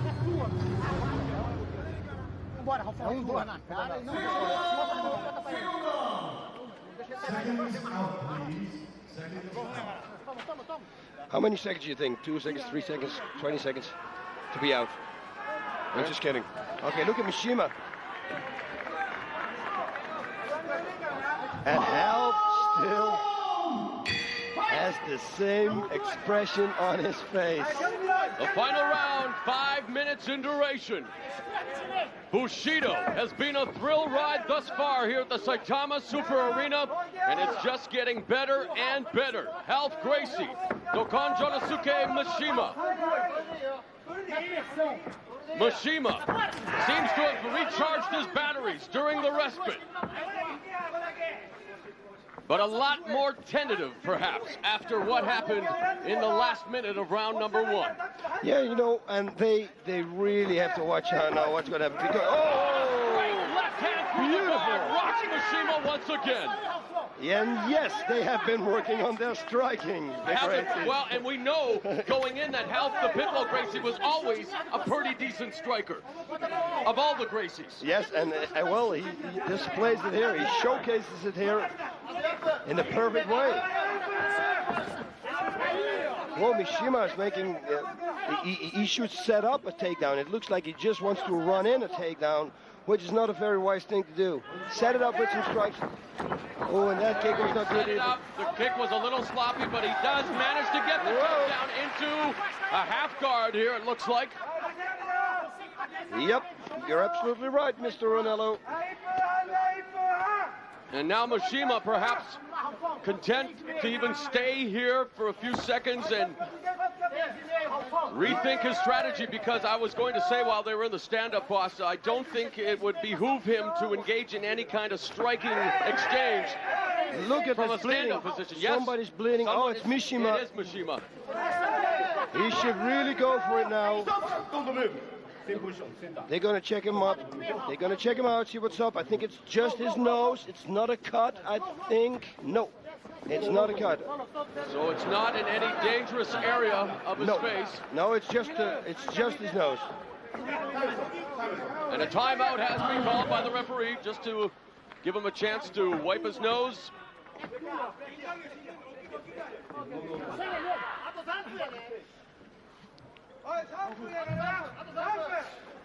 Wipe off Health Gracie as well. And here we see perhaps where he... and now the left. That's what did it. Yep. Right on the button. Back to live action here at Pride Bushido. And Mishima was showing the shoulder punches. He will probably continue doing that. You watch. Health should now try to turn him to the left. Just explode. Not now. Because now he's posting his right leg out. But he has to do something. Short hammer strike. Very nice. Oh, nice. Good job. Look, he's going triangle. He could go for the triangle, but no, Mishima now. Still in the guard. But you can see that Gracie always thinking. Oh, now. Almost side choke. But Mishima knew it, and he pulled it out. But you see, one little mistake, and you're going to be caught. You're going to get caught. That's what a game of chess really comes down to. And there's those shoulder strikes you were talking about, boss. One critical error, and it's game over. And look at this. It's going to go for an armbar. Armbar there. Yep. Mishima really striking from a weird distance there, exposing his arm. You don't want to do that with a Gracie, boss. No, you're exactly right, because then you're going to get armbarred. He's going to... Posturing now is Mishima. Jump kick. 2 minutes left. Oh! Jump. Nice kick to the head. Whoa, this is going to be a very difficult fight to judge. Renzo Gracie shouting out instructions, and now the blood is really flowing after that up kick straight to the face by Health Gracie from the bottom. Health's got to work here. He's got to do something. Mishima's trying to pass the guard. He's going for a half guard. Sweep, though. Yes, he's got Nakamura. He should now push and pull it out. Full power. 1, 2, 3. Load it up. Push in and pull it out. But you got to push it in first. What does Mishima have to do here to escape this? Oh, he's going to get it. He's got to bend the arm now, because he cannot bend the arm. It's going to finish it. He's got to bend the arm. He's got to push the head of Mishima on Mishima's back. Does Mishima have to roll through to escape? He should stretch his arm. He should just stretch his arm. Oh, in my book, there's a real good thing that you could do right now. He should bend the arm of Mishima, and Mishima is going to make sure, he has to make sure. Oh, this is dangerous. Nakamura. We're seeing what we saw. Look at this, he's rolling in. They roll through. Oh, beautiful, look at this. And now, Instead of the Kimura, we could see the armbar. Wow, 30 seconds into the last round. He's going for a leg lock. Now go for armbar. He's going to get it. He's going to get it. He's going to get it. Wow, he's going to get the armbar. Armbar is help Gracie. Seconds. Oh, he escaped. Mishima escapes. Oh, look at the kicks. Wow, what a gutsy fighter is Dokonjonosuke Mishima. He escapes the submission attempt by Half Gracie. It's over. A war of attrition. You can see the effects on Mishima's face. What a gutsy effort by the youngster from Japan making his debut here at Bushido. But what about Half Gracie? Away from the fight game for 7 years. He's made his debut here at Bushido. And look at him. It looks like he can go another round. No, listen, in my scorecard, he won this fight. Look at this beautiful, grabbing the leg, going for armbar. He could have had an armbar, he could have had a leg lock. Textbook right here. And the escape of Mishima is also unbelievable. He rolls out he pushes the head up, the leg off. You see, I always say with a stretch armbar, with an armbar, straight armbar, you have to cross your feet. So then they cannot push the leg off. And this is what happens, right? He does cross the feet. He crossed the feet, but then he opened them up. Yep, he had to make sure that it was crossed. Let's go to the judges. Tremendous matchup, and yes, let's get the official judge's decision. Judge Torba, how? Judge Wada, how? Judge Roshi, how? There it is, via unanimous decision. The debut is a victorious one. And the Pitbull Gracie, victorious at Pride Bushido. Has still the same expression on his face. This guy should play poker. But you know what? Something tells me we will see this youngster again at Pride Bushido, Dokonjonosuke Mishima. What a great effort on his part. The submission escapes. He is a survivor, but Half Gracie is victorious tonight. Beautiful reversals, beautiful strikes. He did it. And let's hope, I thought he took the microphone, so I thought he was going to say something, but he takes his prize from the Bushido Ring Girls. And of course, when it comes to mixed martial arts, and of course, the premier force in MMA today, all you have to do is log on to PrideFC.com for all the latest on news, bios, and merchandise. It's PrideFC.com. Log on today. Look at this. Nice little replay. Get the leg for control. Catch the head, cross the feet. 1 minute. Now he crosses his feet. It's beautiful.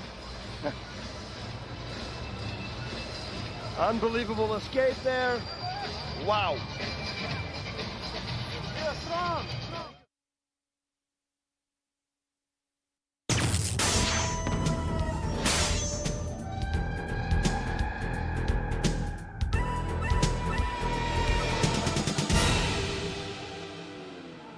青コーナー185センチ、105.5キロ、ダニエル・グレイシー。Daniel Gracie, 31 years of age, as mentioned, actually weighed in at 232 pounds for this event. Nakamura, Kazuhiro. And a big round of applause for Nakamura, weighing in at 228 pounds for Bushido. Okay, center. Hey, Nakamura, center. Don't headbutt. Don't low blow. Don't attack elbow. Upper than me. Don't grab him with low. Don't too much holding. Okay? Free fight. Shake up. Again, 1 10-minute round, 1 5-minute round. There you see Kazuhiro Nakamura. There he is, the former model in Brazil. And the biggest member of Team Gracie, Daniel Gracie. This bout is underway, Boss Rutan. Yes, it is. And I wonder if we're going to see some breakdancing. Ooh, that good. Daniel says he's been working on his striking. Well, all the Gracies say they have. Now they go into a clinch. Nakamura's mentioned, one of Yoshida's prize students. Yep, and now it's judo time from this position. I would say from this position, officially, I would give it to Nakamura for a takedown. For a hip throw, no, very smart. Daniel says he's been working hard in both boxing and Muay Thai in preparation for this event. Oh, a nice strike there by Nakamura, going upstairs, but met in kind by Gracie. So they're standing up right now.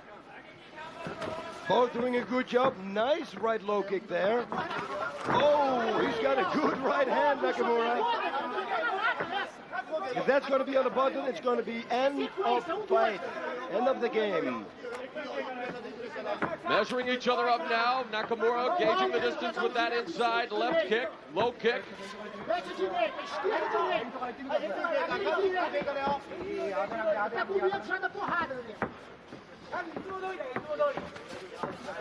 Coming in with the right, misses his. He should do that more. Throw the right low kick. Left punch, right low kick. Of course, want to use that kick. Going inside there by Nakamura, but it's Gracie that falls on top of him into the half guard. Open guard right now. Yeah, so he can pass it. And he should pass it. Not anymore. The hook is in. Okay, shit, stop working. Stop, don't move. See, now this I never could get. Stop, don't move, but then they move. Yeah. Well, hey, what can I say? Yep, they now go back to the center of the ring and do Nakamura's half guard. What Daniel right now has to do is cross-face him with his right hand so he can break the grip of Nakamura. Okay, it's broken, but not because... Not the rib. Just because he decided so. Ooh, nice body shot there. Wants to get side control. Oh! Look at this! Look at Nakamura reversal. There's a sweep, and Nakamura now into the full guard of Daniel Gracie. And they're going to restart. He's going to restart it in the center of the ring. Very tenacious is the 24-year-old Kazuhiro Nakamura.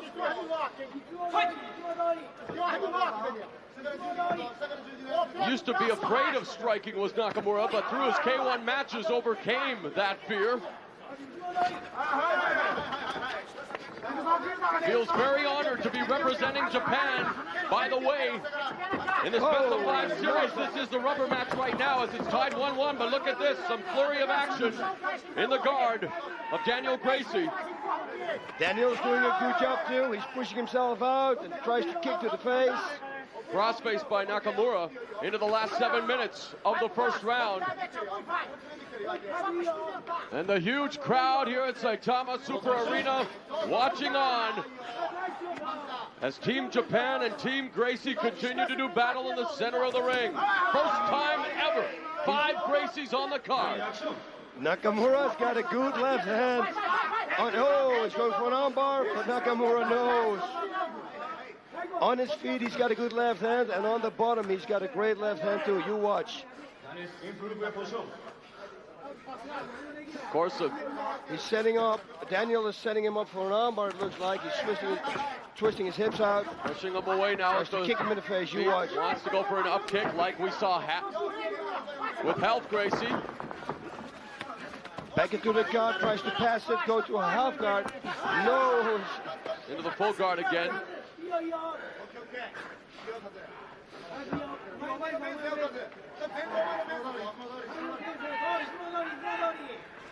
Of course, the Gracies, the pedigree going back to their Elio Gracie, trailblazers, mixed martial arts, going back to 1993. Very revered here in Japan.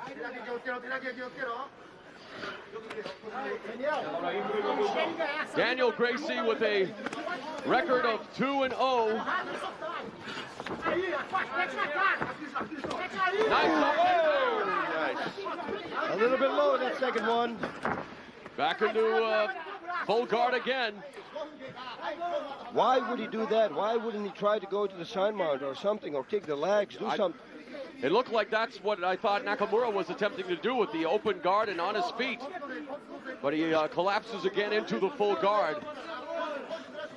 And you know what, Daniel Gracie's power. Armbar coming, see. Daniel Gracie looks like, and of course with the Gracie you always have to be careful of that omoplata as well. Halfway through round number one. Yes, he's got his left knee right up there. You see that Daniel's all the time he's swifting his hips out, so he's looking for an armbar. But Nakamura, he knows. Every time he escapes it real easy. Right now, if it keeps going like this, I would say that the referee will put it up. Oh man! Another left. I told you, he's got a great left hand. It looks like there might even be a bit of a mouse developing on the right side of Daniel. It appears so, and Nakamura with some power in those shots. But I agree with you, boss. In the Bushido rules, as now Nakamura stands up. Now looking for, back into the guard, and he's on his feet now. Open guard. Yoshida looking to see how much time is left.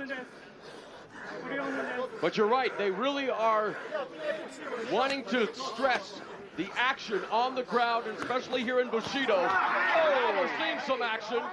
I told you, he's got a great left hand. Royce Gracie looking on intently.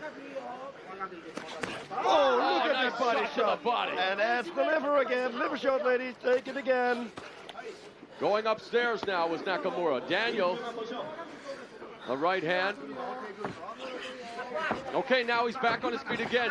If I were him, push the feet to the side. Or step back and just bring him back to his feet even. There's a Hal Gracie, victorious over Mishima tonight. Going for a side choke here, but it's really easy to escape. He only has to push his arm upwards now, and he will be out of the side choke. See, like that.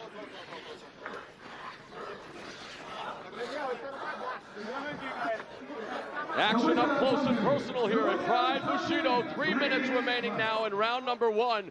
And really, a bit of not necessarily a stalemate, as Nakamura has been dominating the round, but not. Oh, and another one. His left hand is phenomenal. The southpaw strength in Nakamura has been the difference here in the opening 10 minutes.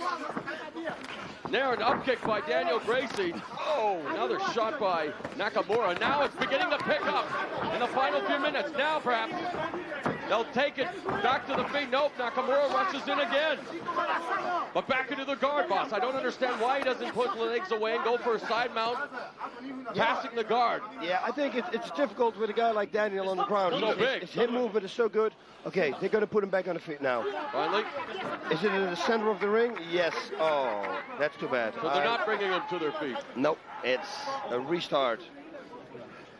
But you know what? Nakamura is doing a great job. You're right. He's staying busy. He's definitely scoring points. No doubt about that.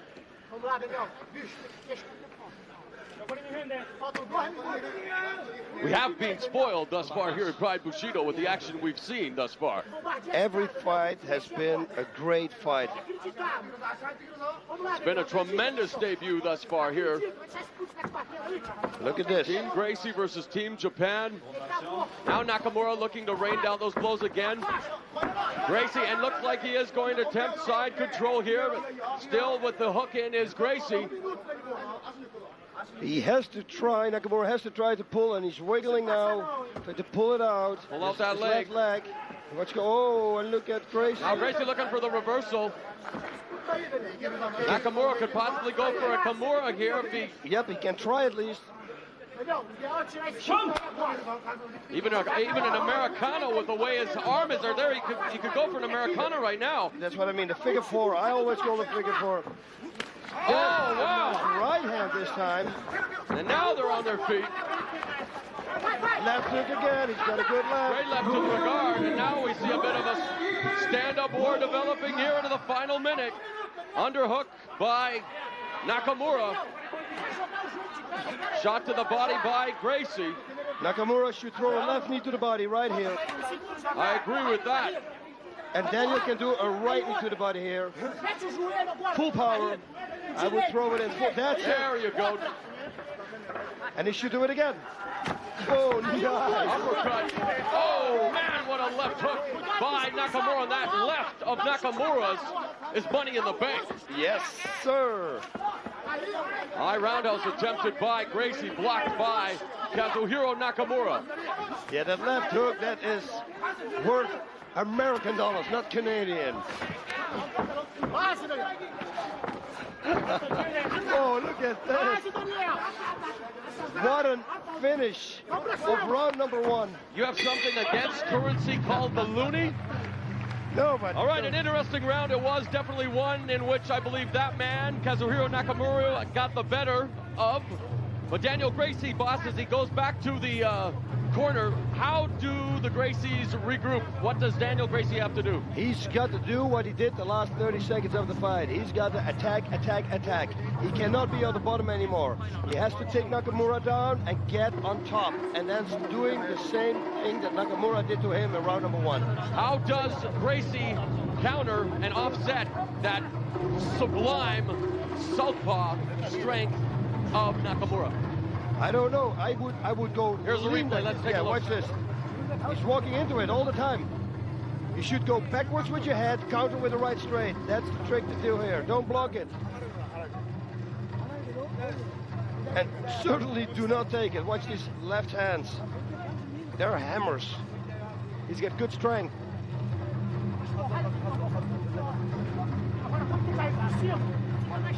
Kazuhiro Nakamura, one of the Pride students of the captain of Team Japan, Hidehiko Yoshida. Now here's Renzo Gracie. Let's listen in, even though I'm sure they'll be talking Portuguese.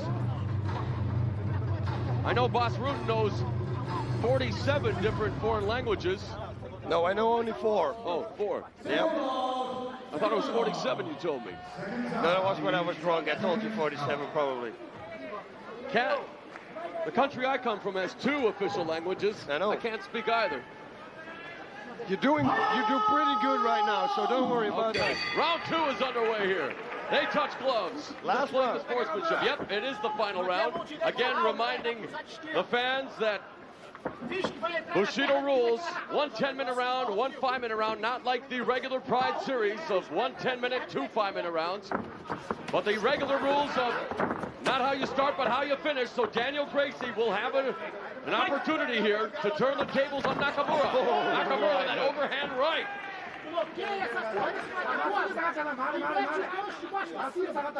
And now they do stay in the stand-up early going.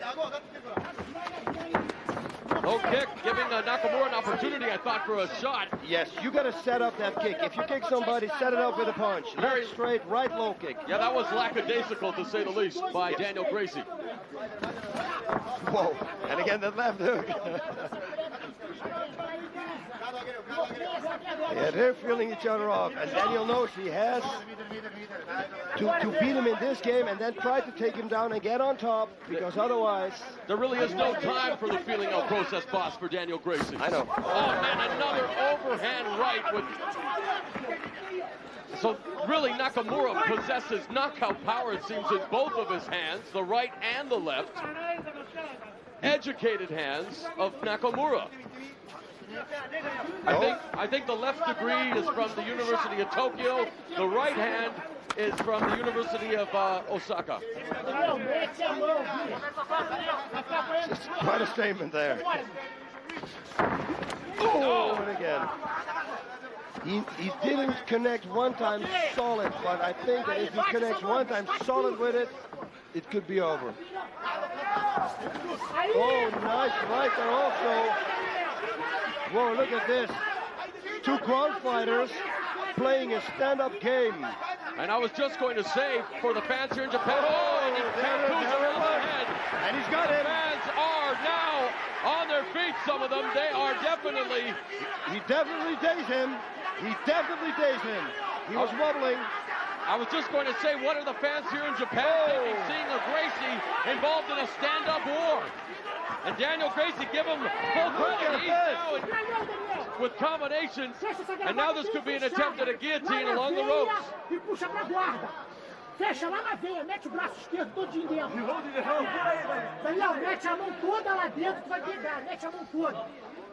Daniel Gracie, Kazuhiro Nakamura along the ropes. He was holding the ropes, and Daniel was telling the referee that he was holding the ropes. He's going to look for a reverse figure four here. That could precipitate an immediate yellow card, if not a disqualification. And now it was Daniel Gracie holding the ropes there momentarily. Yep.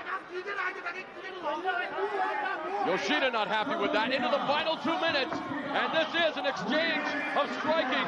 We are seeing a stand-up here. Daniel Gracie and Nakamura. I want to see a knee. Oh, look at that knee. Come on, guys. Now into the tie clinch. Show me a knee. Some great stuff here between Nakamura and Gracie. The lefts, the rights, into a clinch now, underhook. And now a takedown attempt by Nakamura. Body lock against the ropes. And there's a jumping guillotine. Guillotine. And he doesn't have it. It's got an arm in between. Yeah, the arm is... Yeah, he has his left arm in between. He's going to pull it out, and he's pulling his arm out. And now... does Nakamura. Stop, don't move, but they're going to move, I'm telling you. And they're going to put it to the center of the ring.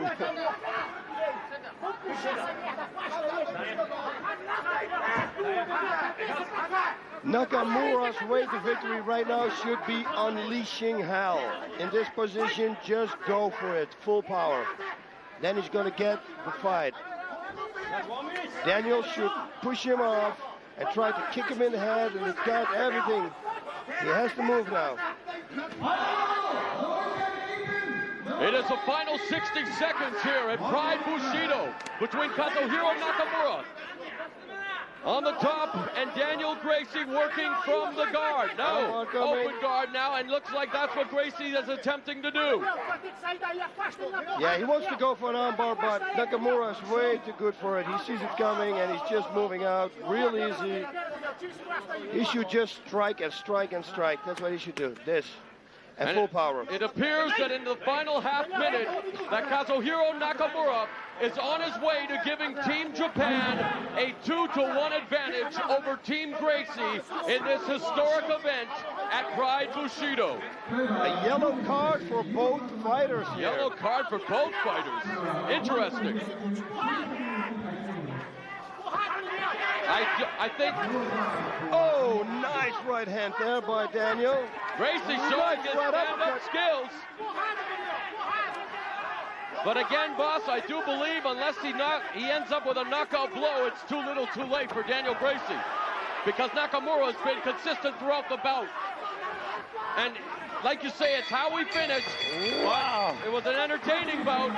But that youngster right there, at the age of 24, a bright future for Kazuhiro Nakamura. And I do believe he's just evened his personal record at 500 at 1-1. And like I mentioned, until we hear from the judges to make it official, but I think it's going to be Team Japan 2, Team Gracie 1 as we take a look at the replay, Boss Rusin. Whoa, here we go. See the shots, look at them. They're wailing at each other. There was some good stand-up striking from ground fighters. Look at the left hook, hitting the temple. But we saw Daniel coming back also with right hooks and right uppercuts. I'm always saying this when I do the Pride color. I do not want to be a judge. No, it is going to be a difficult task. I give all the props in the world to Daniel Gracie for being confident enough to engage in a stand-up war with Kazuhiro Nakamura. My vote, my inkling is going to Nakamura, though, in this one. Hey, let's wait and see what the judges have to say. Judge Nakamura. Judge Nakamura. Judge again, Nakamura.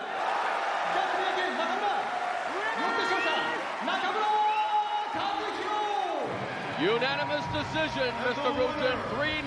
Kazuhiro Nakamura defeats Daniel Gracie, and again, in a tremendous display of sportsmanship. They meet at the center of the ring. Look at him jumping in your seat. Jumping for joy, and there's another awesome. And we've seen this gentleman twice on camera. Unfortunately, maybe I can. Gold medalist in the Olympics in judo.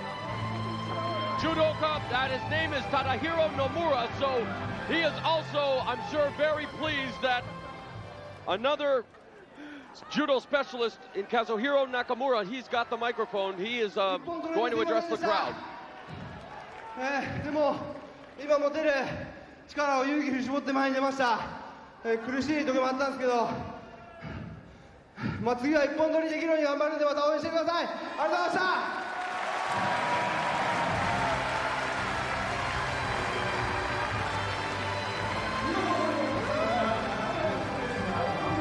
So Nakamura giving Japan a 2-1 advantage over Team Gracie.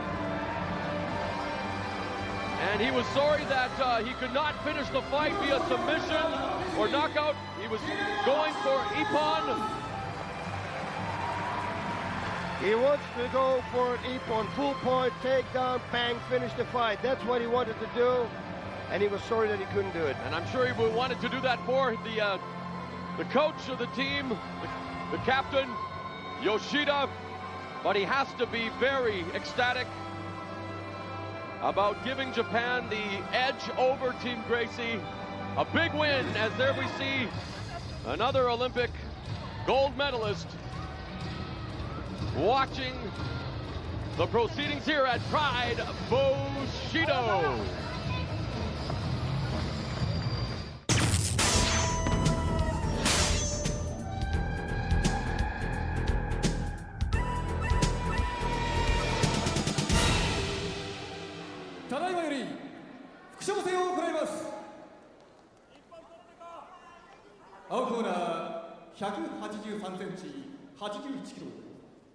Rodrigo Gracie! Weighing in at 178 pounds.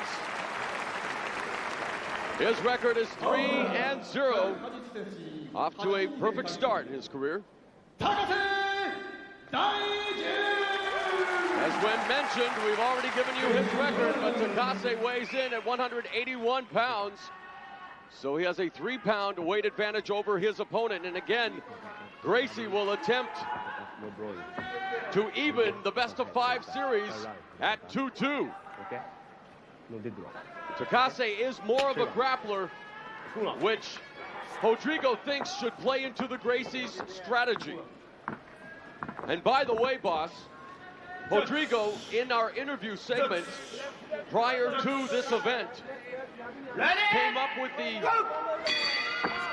with the quote of all the interviews we did in alluding to the Hoist Yoshida controversy.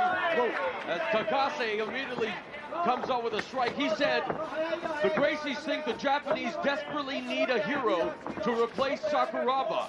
And that was alluding to the Yoshida Hoist match at Shockwave. So there's the quote for you.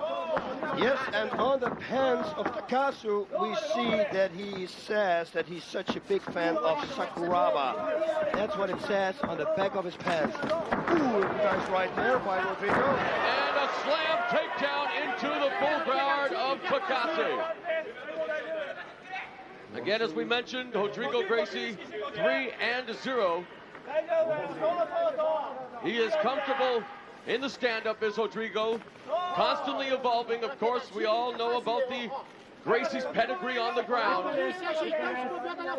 The Gracies have spent more time on the canvas than Picasso, Rembrandt, and Van Gogh. So they literally grew up on the canvas. They did the Gracies there, Boss Rutan. That's a good one, man. That's a good one right there.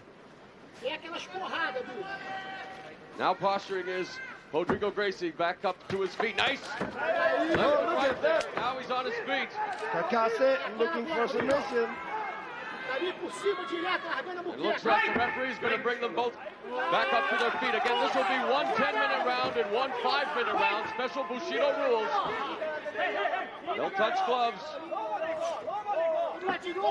Again, Bushido going to showcase the next generation. Oh, nice right there. Oh, there we almost could have seen a armbar attempt as it landed awkwardly.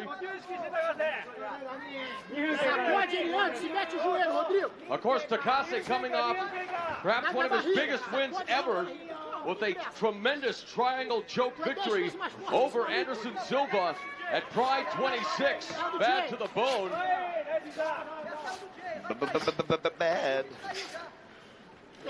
Who is going to get the takedown? Look how relaxed Takase is. Rodrigo has the underhook. Yeah, Maybe looking for that heel trip here. No, but so has Takase. Takase as well, you're right, they're at a stalemate here. Yeah, you're trying there was Takase. Takase is nodding no. It means no, that knee didn't hurt me. And Rodrigo responds in kind. And hoist. Nice. Down by Rodrigo. Oh, almost into it. What was this? It looks like an attempt. But a triangle. It looked like a triangle attempt, yeah. But Rodrigo was very, very good. He's not going to fall for that. Not from this position. I don't think so. 3 minutes have elapsed here in round number 1. But he has a very high guard, Takase. And that means that he's looking for submissions high up. So or triangle or armbar. Look at this. Rodrigo looking to pass the guard.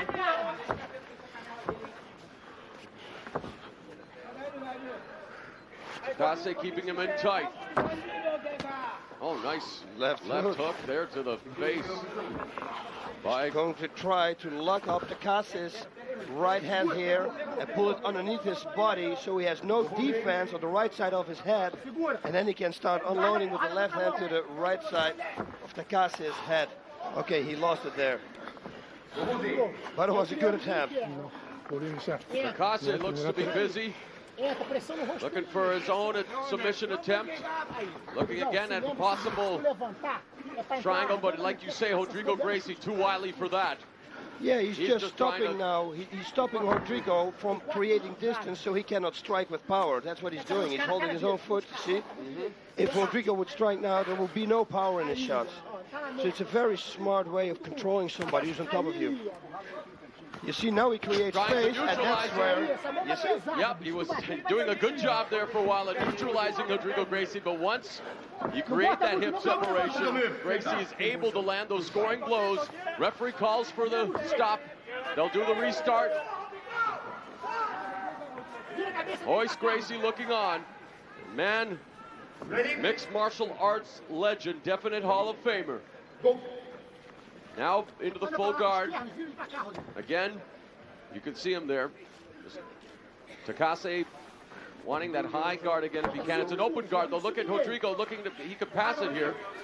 I know, but Takase is doing a real good job in not letting him pass it.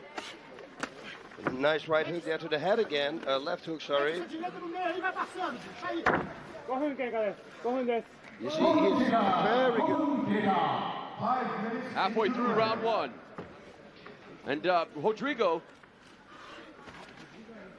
there's now some separation here, boss. Could he maybe try to grab the right? Well, you're right. Takase is doing a really good job of neutralizing him. Although, look, as he creates separation here. That's it, and you need to play that, and those punches hurt.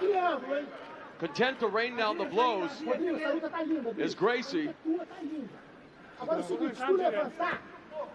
And he loves that high guard. Boston reading a lot of interviews and reports leading up to this event and just studying mixed martial arts over the years. Lately, there have been a lot of pundits who feel that there may be an over-reliance by many practitioners of jiu-jitsu on submission from the guard. Do you agree with that? It's very difficult. And nowadays, everybody is so well versed. It's difficult. You need real good setups to finish somebody with a submission from the guard. So do you feel that maybe there should be more of an attempt from the guard to go for the sweep? Should that be your main strategy when in Takase's position right now? Oh yeah, for sure. But you know, it's we're sitting here and they are there in the ring, and I'm telling you, they're both so close together, technical-wise, that if one makes a mistake, he's going to pass the guard and he's going to go to the side mount. And that is something that you don't want to have. Of course. But you're right, you know, but the level is so close together. Well, with all the amount of cross-training, the amount of evolution we've seen in the last few years in mixed martial arts.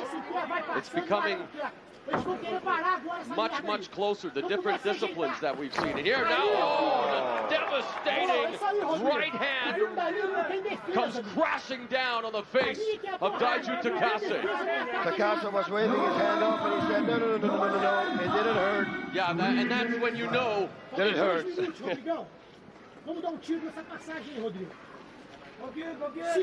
How much further do you think the sport of mixed martial arts can evolve, boss?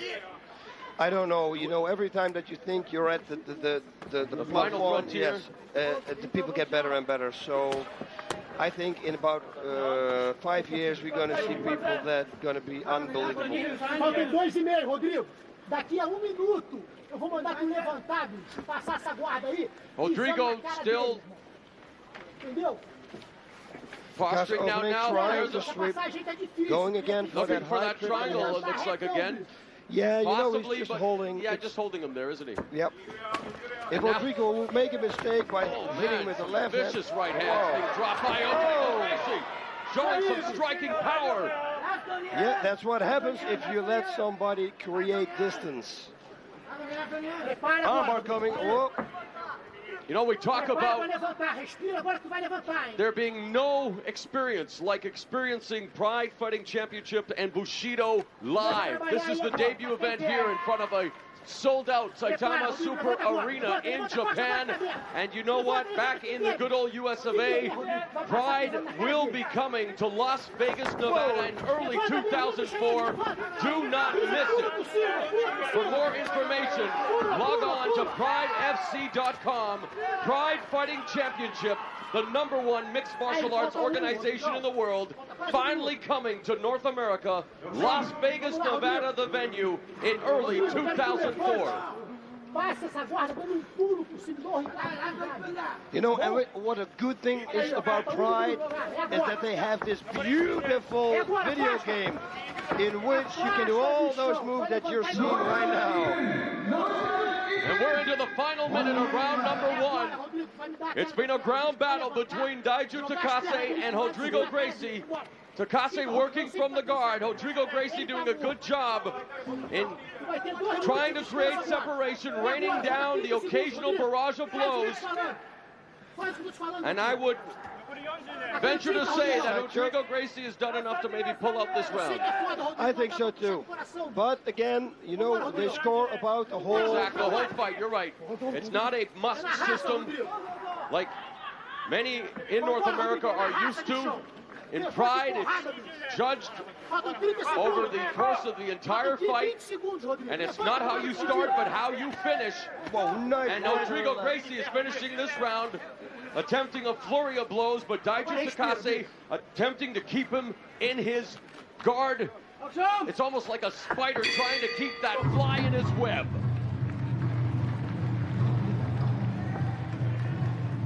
And that's the end of the round, Boss Rutan. Wow, yeah, like you said, I think Rodrigo took this fight. Takase has got to pull something out of his head. But as you can see, he's not wearing one, so... Let's go to the replay, boss. Yes. You see Takase here tries to sweep, put the hands, right foot on the hip. He's trying to do something. He's trying to get Rodrigo off.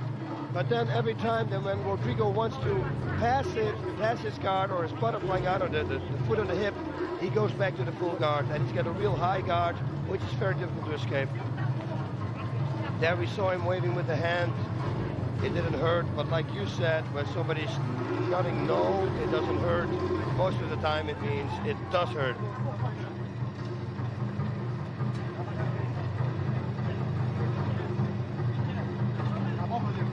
Rodrigo Gracie, Daiju Takase felt was the strongest of the 5 Gracies participating in this best-of-5 series.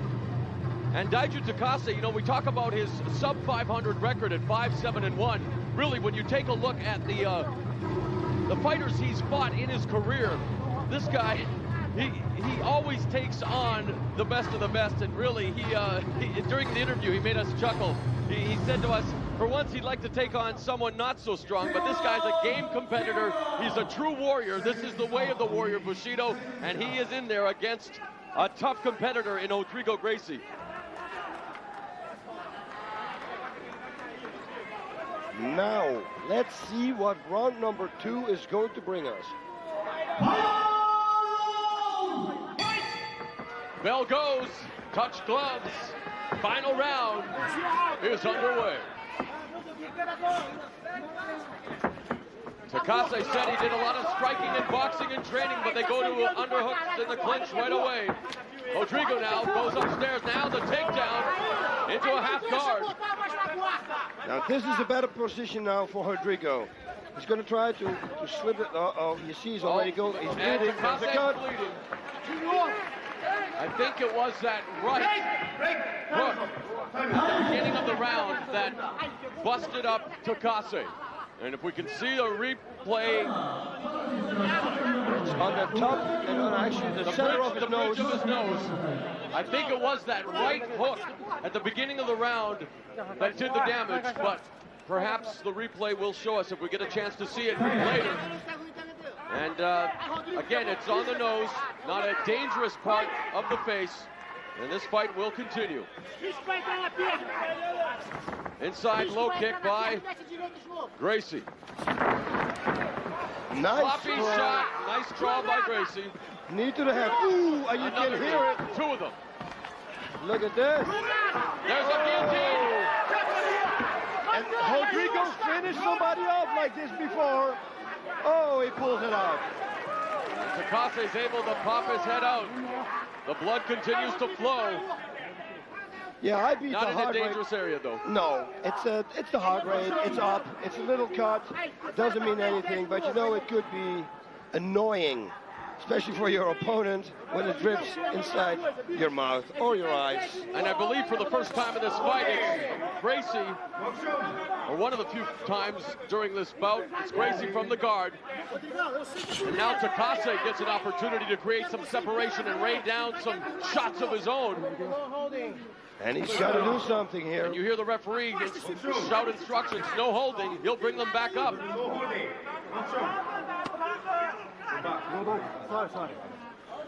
And we've seen in past bouts that they're quick to give out yellow cards to both fighters. Yeah, Takase really should throw everything out he has right now. Into the final 3 minutes of this bout. Again, it's Team Japan 2, Team Gracie 1. Rodrigo Gracie attempting to even this best-of-5 series in 2 apiece. Takase looking to win the series for Team Japan. Yeah, but this way he's not going to win it. He's got to do something really strong. Captain Yoshida shouting out instructions in the corner.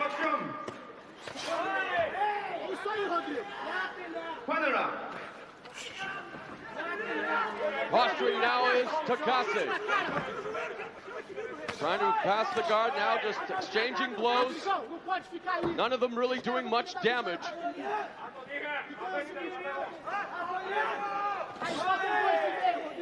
Yeah, I think the referee should put him back on the feet right now. And you know, it's interesting that while Takase has the opportunity to make it a victory for Japan, they're going to bring them back up to their feet.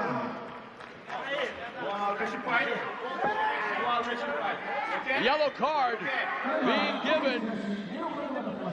Yep, and we talked about that.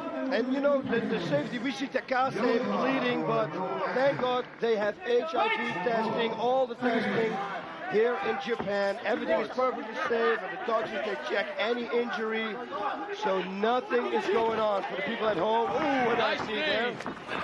They do everything first rate here in Japan. Like I say, this is my first trip to the land of the rising sun. My debut here with Pride Fighting Championships Bushido. I've never been a part of anything like this organization, and I'm not just being paid to say that, Boss Rudin. Yep, hey, and I told you many times before. And you know, talking, give, oh, another knee! What a knee! And a right hand by Rodrigo Gracie. I've never seen that before. And he followed up with a right hand and another knee. He's going for it now.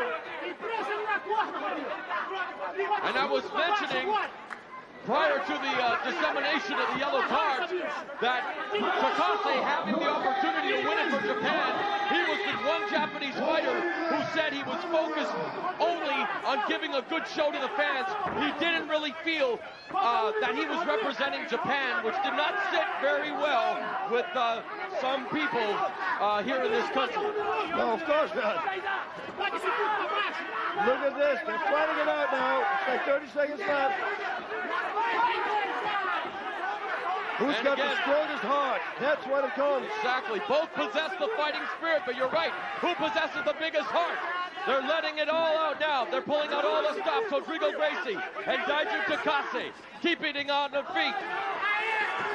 And Gracie, I can't believe the Gracie's willing to engage in this stand-up battle. They said they were going to. He's doing a perfect job. He should throw a knee now. We're seeing history on many different fronts here in Bushido. And there's the end. We're going to the judges' scorecards once again.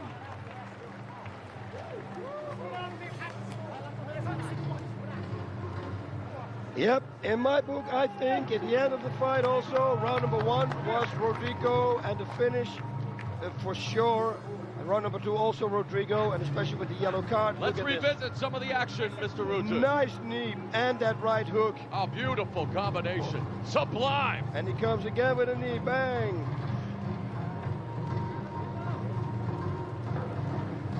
Good display action, very good exchange there. Oh, that one rocked. That's a Gracie you're watching doing that, boss. Yes, they told us they were working on striking. You're gonna see knees, punches, everything. That's what Renzo told me. And he is exactly right. A complete MMA clinic there put on.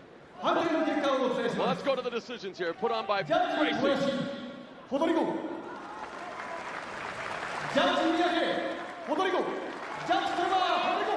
It's unanimous.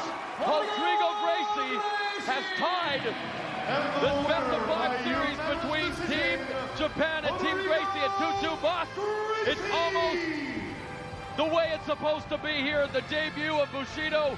We are going down to the very last bout. Winner take all. Team Japan versus Team Gracie. The final bout will decide who wins this exciting series. And you remember when we walked down that aisle? I don't want to call it aisle, but when we walked down at the opening of the show, I said, I wish that it's going to be a 2-3 or a 3-2, and I got my wish.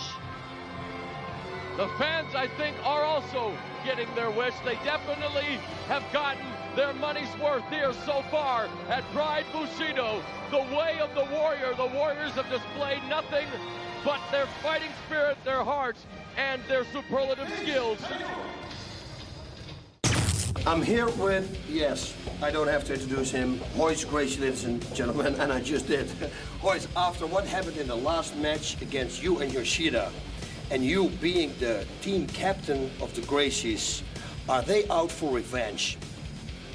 No, they're fighting the fights on their own. It's not exactly a revenge. That's in between Yoshida and myself.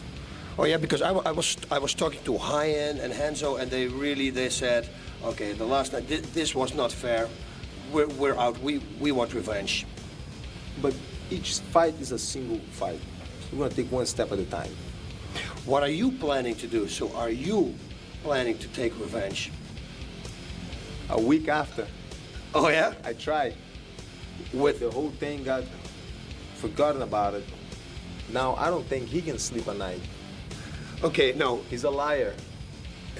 Whatever happened over there on that day that he just covered my face, he's a liar. He can't sleep at night.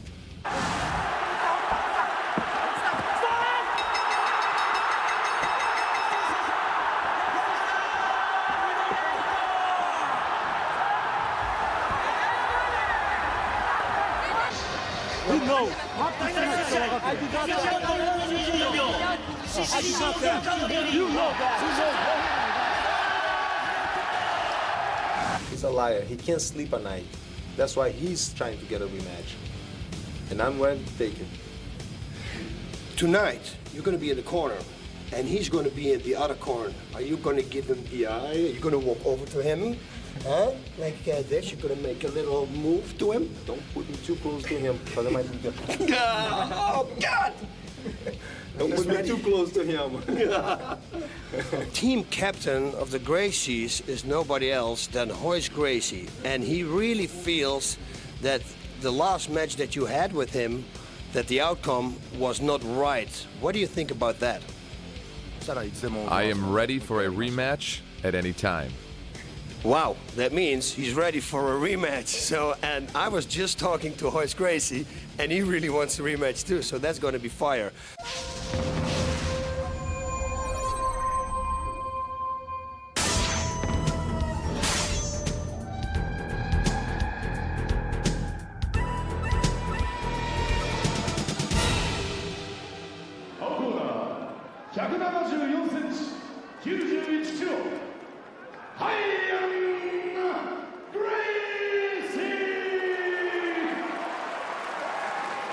Gracie weighs in at 200 pounds.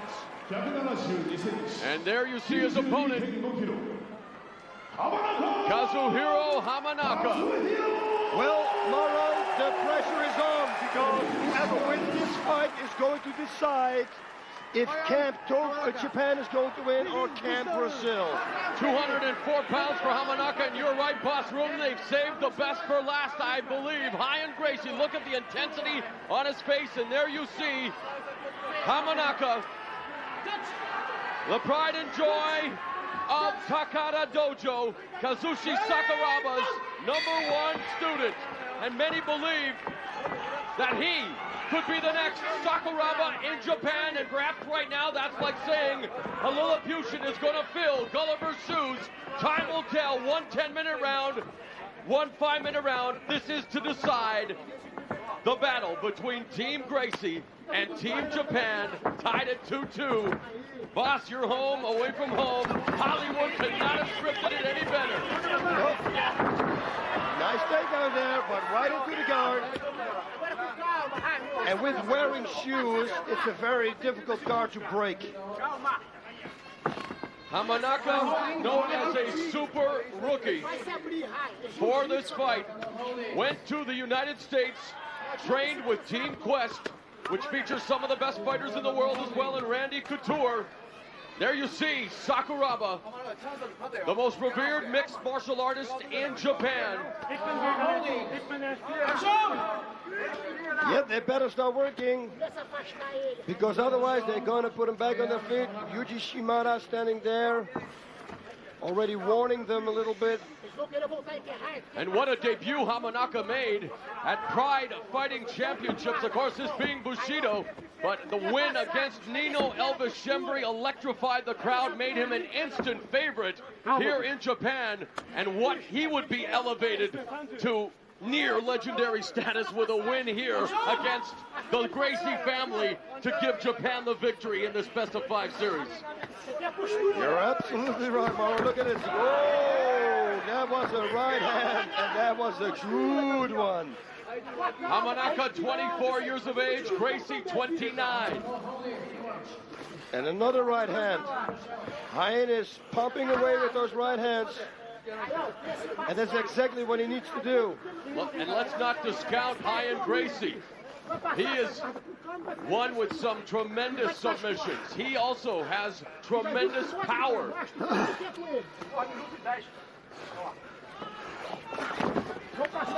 at those forearms.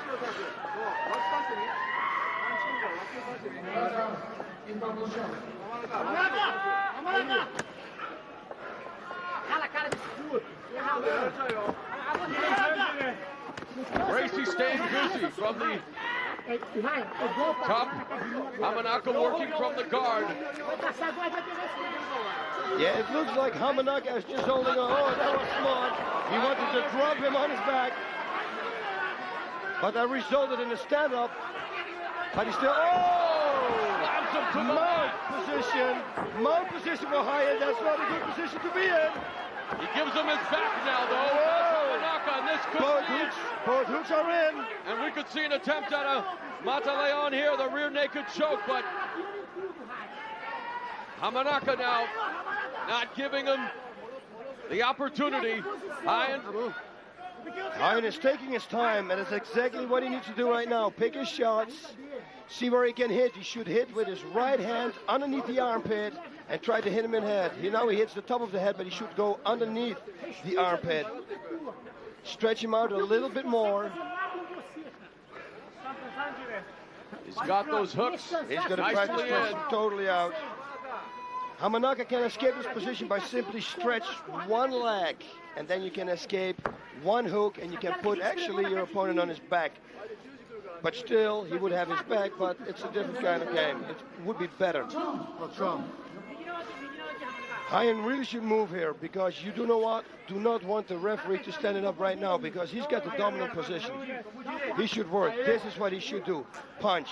Start punching, start working. An interesting side note, Hayan Gracie was originally slated to fight Yoshida at total elimination. Yoshida eventually fought tomorrow. Yoshida, of course, the captain of Team Japan. Now we see him. Hayan now complaining about something going on. No, he said he was grabbing his glove. Okay. Nice shot there. He should just punch away. He just should punch away. And in keeping with what we were saying about Yoshida, Hayan wants Yoshida. If he does not get in the ring with Hoist, Hayan would eventually like to step into the ring with Yoshida himself. Yep. Right now, though, of course, his sights are on Hamanaka here, looking to win this best-of-5 series for Team Gracie. But Hayan has different thoughts. He thinks, you know what, I want to win it. But he really got to step it up here now. He's got to do more And in than keeping just with, this. sorry, boss, in keeping with Bushido rules, if something doesn't happen quick, he is going. I almost think head referee Shimida should bring them back to their feet here soon. I'm telling you, if he doesn't do something, Yuji Shimada is going to put them back on their feet. Because Halfway nothing through is round happening.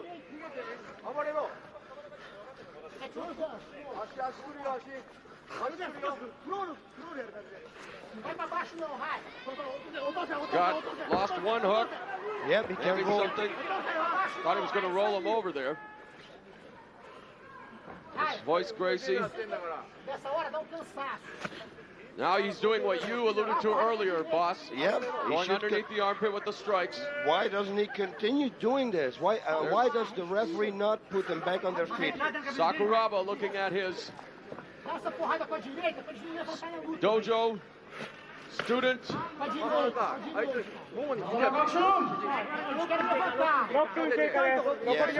I don't know what's going on, but they got to restart this fight. Yeah, I agree. They need to bring this back to their feet. Because what can we say? They can't rob the fans of what should be a very exciting finale to Team Gracie versus Team Japan. Kazuhiro Hamanaka and Hayan Gracie at a virtual standstill. Hayan, of course, a big fan of American hip-hop and rap. Also a big soccer fan, and if he stands up, may be able to give a soccer kick. Why not? But this is not good. They should put it back up. Come on. Up, Holland. That's sucker. That's sucker. As well, exactly. Hamanaka, of course, looking for more exposure. Winning his bout against Nino Shembri at Pride 26, bad to the bone. He feels here at Bushido is a huge opportunity to gain more of their Sakuraba, who did so much for mixed martial arts in Japan. The Brazilian, he beats, many Brazilian jiu-jitsu practitioners early on. He will be representing Pride in the United States very soon. Finally, there is a yellow card. We have a yellow card. And it's going to be for Hamanaka. And Hamanaka, the recipient of a yellow card. Good decision here by referee Yuji Shimada. Okay, let's see them now.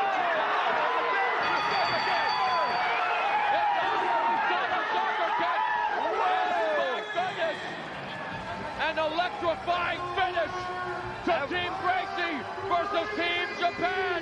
And the Gracies prevail. We said it before, this could not go the distance. No. And we were talking about soccer, and it was a soccer kick. At a minute, 37 seconds of round number 1, Hayan Gracie has given Team Gracie the victory over Team Japan 3-2. And now there is tons of concern for Kazuhiro Hamanaka, who was just devastated with that kick. Okay, now we do 1 minute and 37 seconds left in round number 1. Okay, excuse me, that's what they told me. Actually, that's not 1 minute. I read it wrong, boss. Thank you for correcting me. 7 minutes and 37 seconds of round number 1. Pardon me, 7 minutes, 37 seconds of round 1 via knockout. It was Kazuhiro Hamanaka. As you see him still lying on the canvas, Hayan Gracie in devastating fashion with the KO gives Team Gracie the victory at Pride Bushido. And now, of course, he is going over to make sure that Kazuhiro Hamanaka is okay. And there you see Hamanaka hugging Hayan Gracie. And here we go. Take a look at the replay, boss. He walks right on. Oh, you see, I didn't see what that was. I want to see it again. Oh, but that I saw, and that too. And now he's going to hit Yuji Shibata almost. Look at this. Where is he walking on? It looks like he walks onto a forearm. Into a forearm, but he looked that, and there's the kick. That I can understand. There's the second one, I think, did the real damage.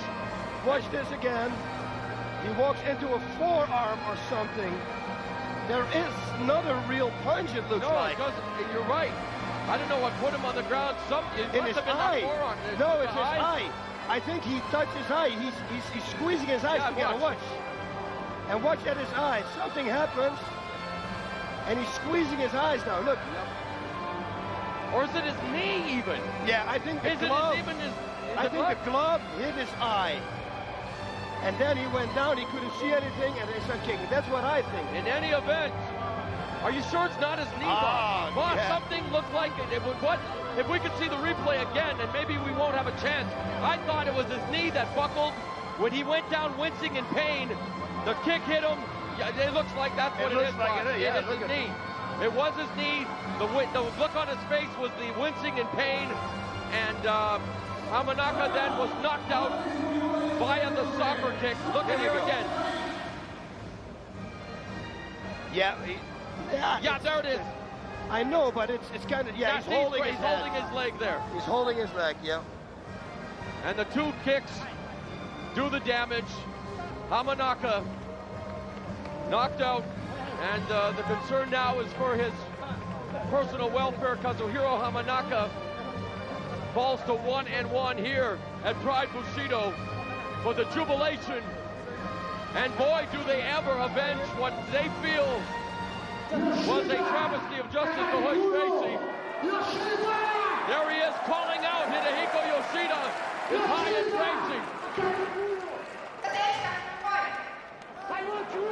Oh, I want you! My goodness, you see Yoshida remaining composed, sitting at ringside, but Hayan Gracie yelling for Yoshida.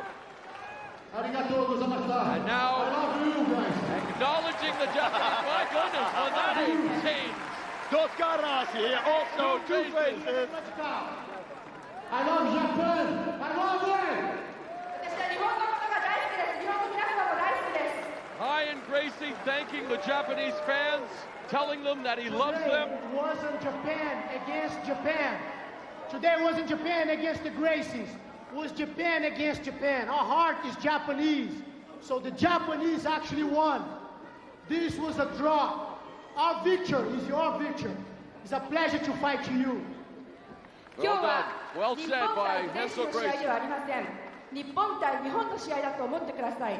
なぜなら私たちの気持ちは日本の皆さんと気持ちと同じだから Really, です。 it's ですか all らこ for れ the は引き分けで athletic す。 fun. It's more for us too, for the hype and stuff. We bill it as Team Japan versus Team Gracie. Sell pay-per-views and stuff, and have some fun with it. Best of 5. The Gracies win it 3-2, but he put it best. There really are no losers in this. Yeah. And Ryan Gracie though calling out Yoshida. I think Hoist Gracie's got the microphone. Okay, here we go. I'd like to say thank you for the support all over the world for the mixed martial art events. Thank you. And there is captain of the Japanese team, Yoshida. He doesn't look very pleased, but he doesn't need to hang his head. His contingent were great representatives of this great country. And we saw a tremendous series. We saw, and we called everything. We said this last fight might not go the distance. Carlito. He opened up the series with a victory for Japan. Yoshida, he has many decisions that he has to make now. Yes, who is he going to fight? Is he going to fight Hyan? Is he going to fight Hoy?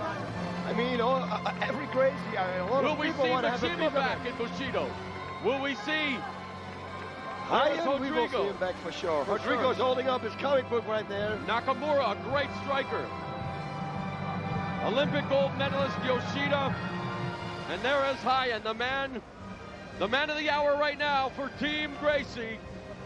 As we take a look again, the final result, it was this man right here coming to the broadcast booth, Hyan Gracie, giving the Team Gracie the 3-2 victory over Team Japan. But I think Renzo Gracie put it best. Yep. There were really no Team Gracie, no Team Japan. It was a win-win situation, and the biggest winners, of course, the fans of this great organization, Pride Fighting Championships and Bushido.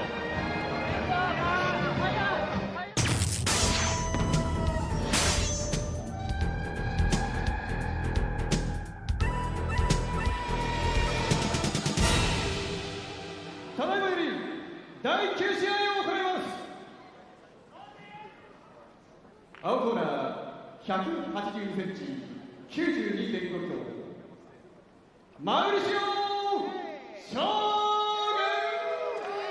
Boss, there's the younger brother of Ninja, Mauricio Shogun Hua, weighing in at 204 pounds for his debut at Pride Bushido, and his opponent looking much different than we're accustomed to seeing him at Pride at Bushido. Akira Shoji, now at 203 pounds, he's lost 47 pounds.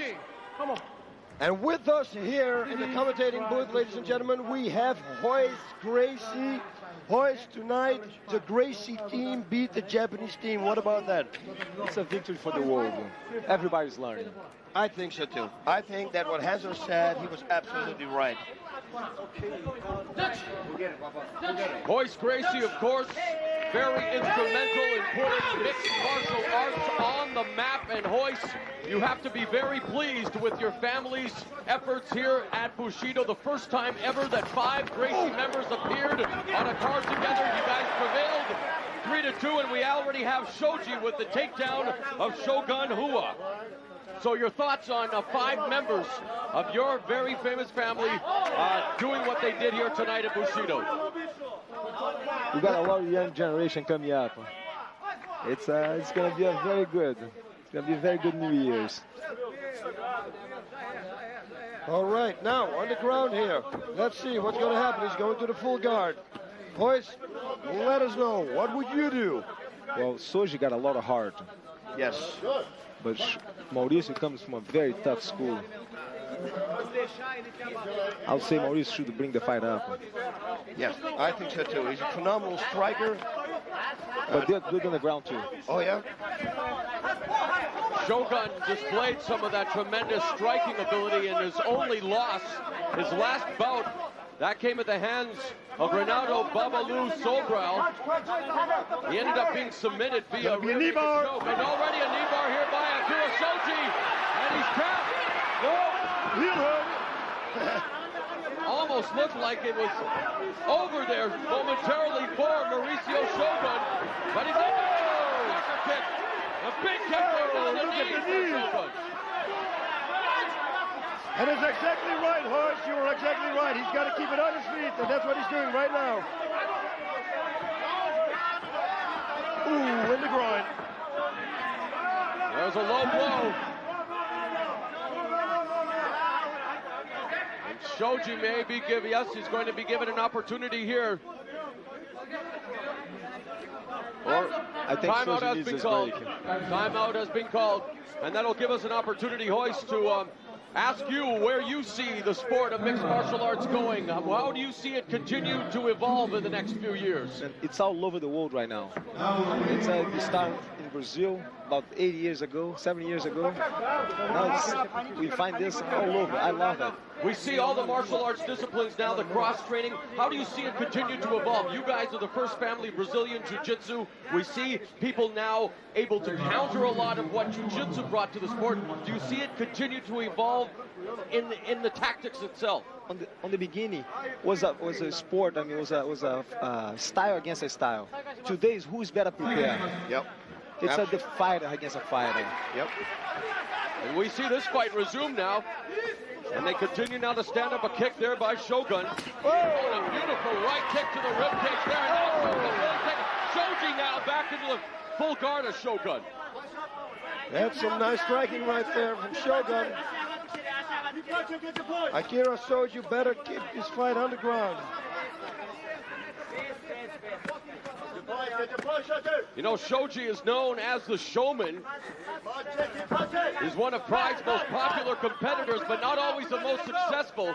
His size has hurt him in the past, but he has now lost the weight, as we've said. He went to America, in fact, trained with Matt Hume at AMC Pancration for a year. That included training with Pride veterans Maurice Smith. Some leg lock coming up, guys. Okay, just letting him go. Whoa, not good here. Oh, that one hit. The left one hit. And the right one hit. Displaying a strong chin. Oh, what a fight. What a heart, man. What a heart. You know that Shoji has a strong chin, able to absorb those shots. 7 minutes to go. This has been a very exciting 3 minutes already.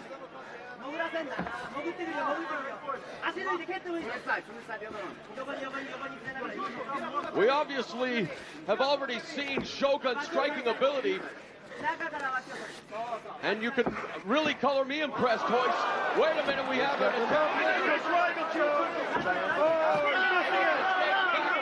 Not good. Oh, enemy. You should knee him to the head. Oh, not good for head. Just amazing. He's finally knocked down to the canvas. It's Akira Shoji. And it is over. Shogun did it. It's just Shogun. Winner via knockout.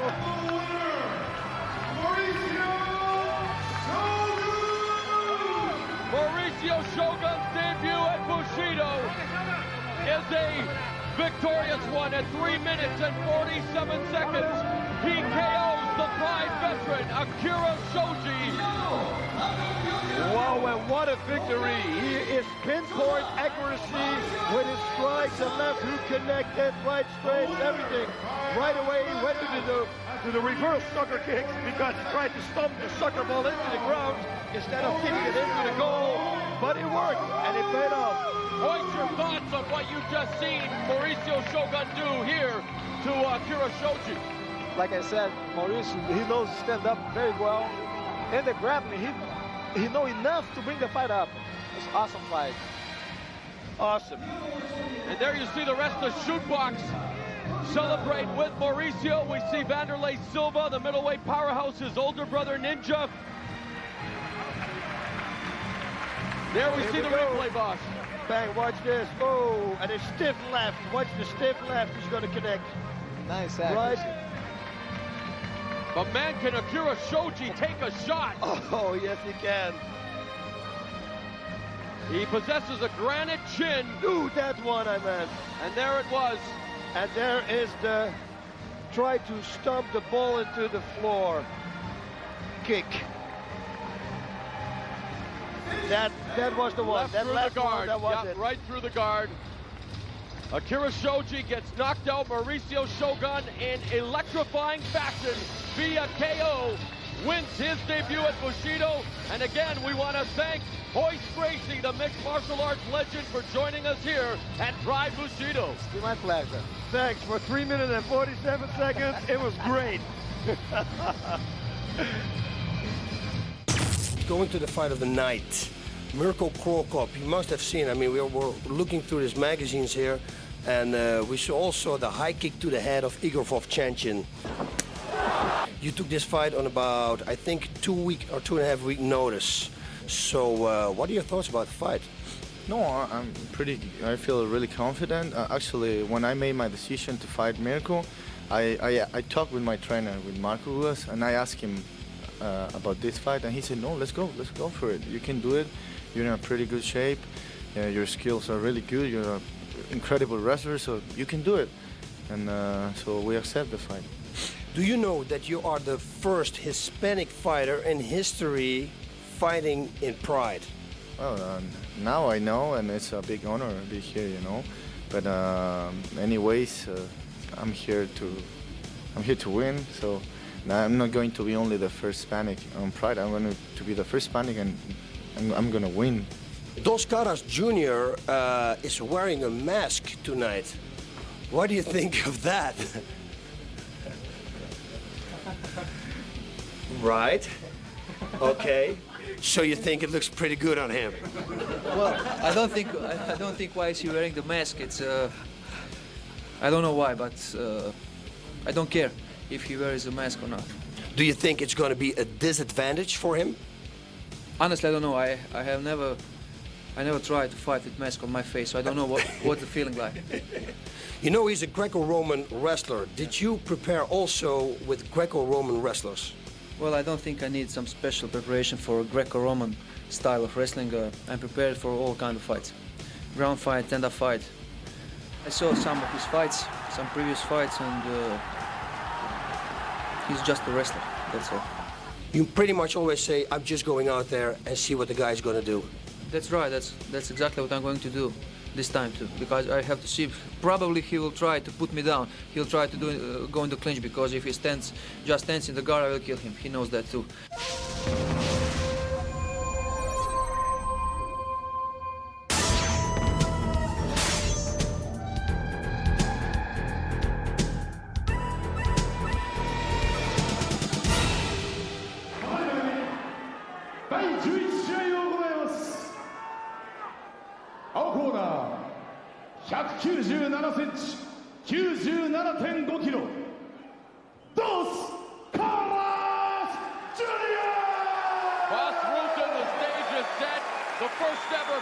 Bushido in front of a sold-out Saitama Super Arena in Japan culminates with a main event involving the most dominant force in mixed martial arts today, that man, Mirko Crocop, the Croatian sensation, against the first ever Hispanic fighter and the first ever masked fighter in Pride here at Bushido, Dos Caras Jr.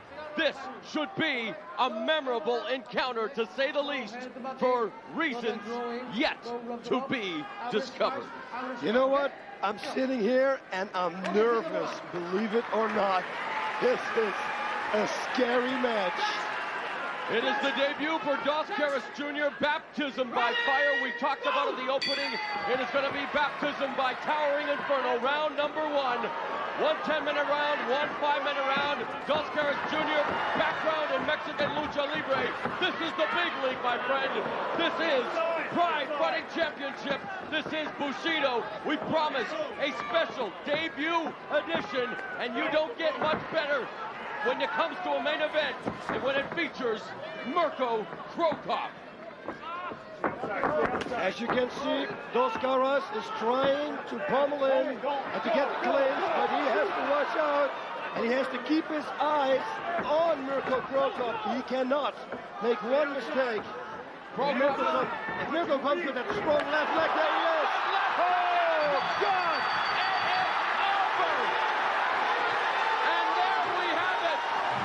Just ask Igor Vovchanchin. Just ask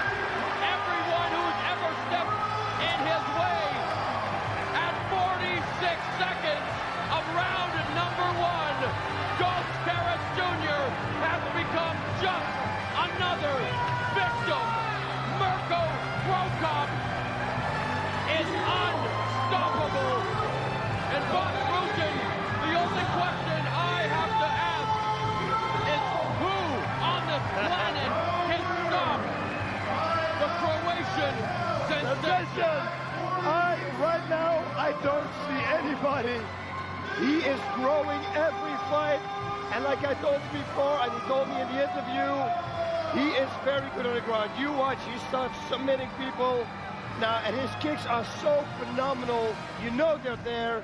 You think you're going to block them, but you can't because it's too fast. Notes. I did all this homework. I wanted to talk about Mirko Crocop, Dos Caras Jr. Forget about it. The notes are on the ground. Mirko Crocop has just served notice to the Pride Heavyweight Champion, to anyone, anywhere on this God-given earth. You want to step into the ring with that man, you better take out your life insurance. You better make sure that your family is looked after, because there he is, the most unbeatable force in any mixed martial art. Mirko Crocop is the cream of the crop.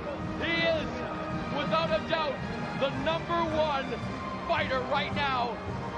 Well, I guess I should say, it's replay time. You do it. I want replay. Well, I guess I'm not speechless. I want to see this. I want to see this kick one more time. Okay, give it to me, baby. Show me that left kick. Oh, my God. I guess we should give Dos Caras Jr. props for showing the courage to get into the ring with Mirko Crocop. There it is. Here we go. Oh my God. Ooh, and then left straight. And Mirko Crocop made Dos Caras Jr. go down faster than the Titanic. Oh, ooh, and that left straight was an extra little one. That one is not good for the brain. The trademark right there. That left roundhouse kick to the head. And there's your left hook to the head, just to say, hey, thanks for stopping by, Dos Caras Jr. Oh, but you're in my God. house, you're in my yard, and frankly, I did not invite you to come and play today. Oh. It's, he is getting unbelievable. Look at him, here we go. Let's see what he says. Genki desu ka? That's all I know in Japanese. See you next month in my title fight against the Emelianenko Fedor. Thank you. And you heard it right there. 46 seconds. He wins in the first round by knockout. And he's going to face the guy that he said. Well, at least there'll be some extra hot water for anyone else who wants to take a shower tonight, because Mirko Crocop didn't even break a sweat. He wins the main event here at Pride Bushido, and what a night of fights it was, boss. Unbelievable. We have seen so much action. It's crazy. He is unbelievable strong. He's very well versed. All the fights, give it to me. For Boss Root, this is Mauro Ronaldo saying so long from the sold-out Saitama Super Arena in Japan. Thank you for watching the debut of Pride Bushido. And I can tell you, sayonara.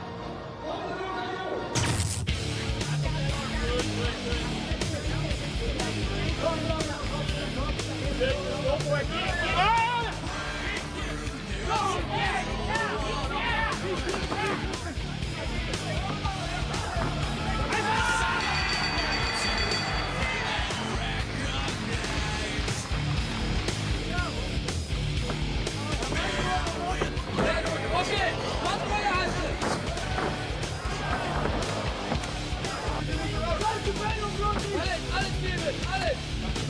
Weiter, weiter, weiter!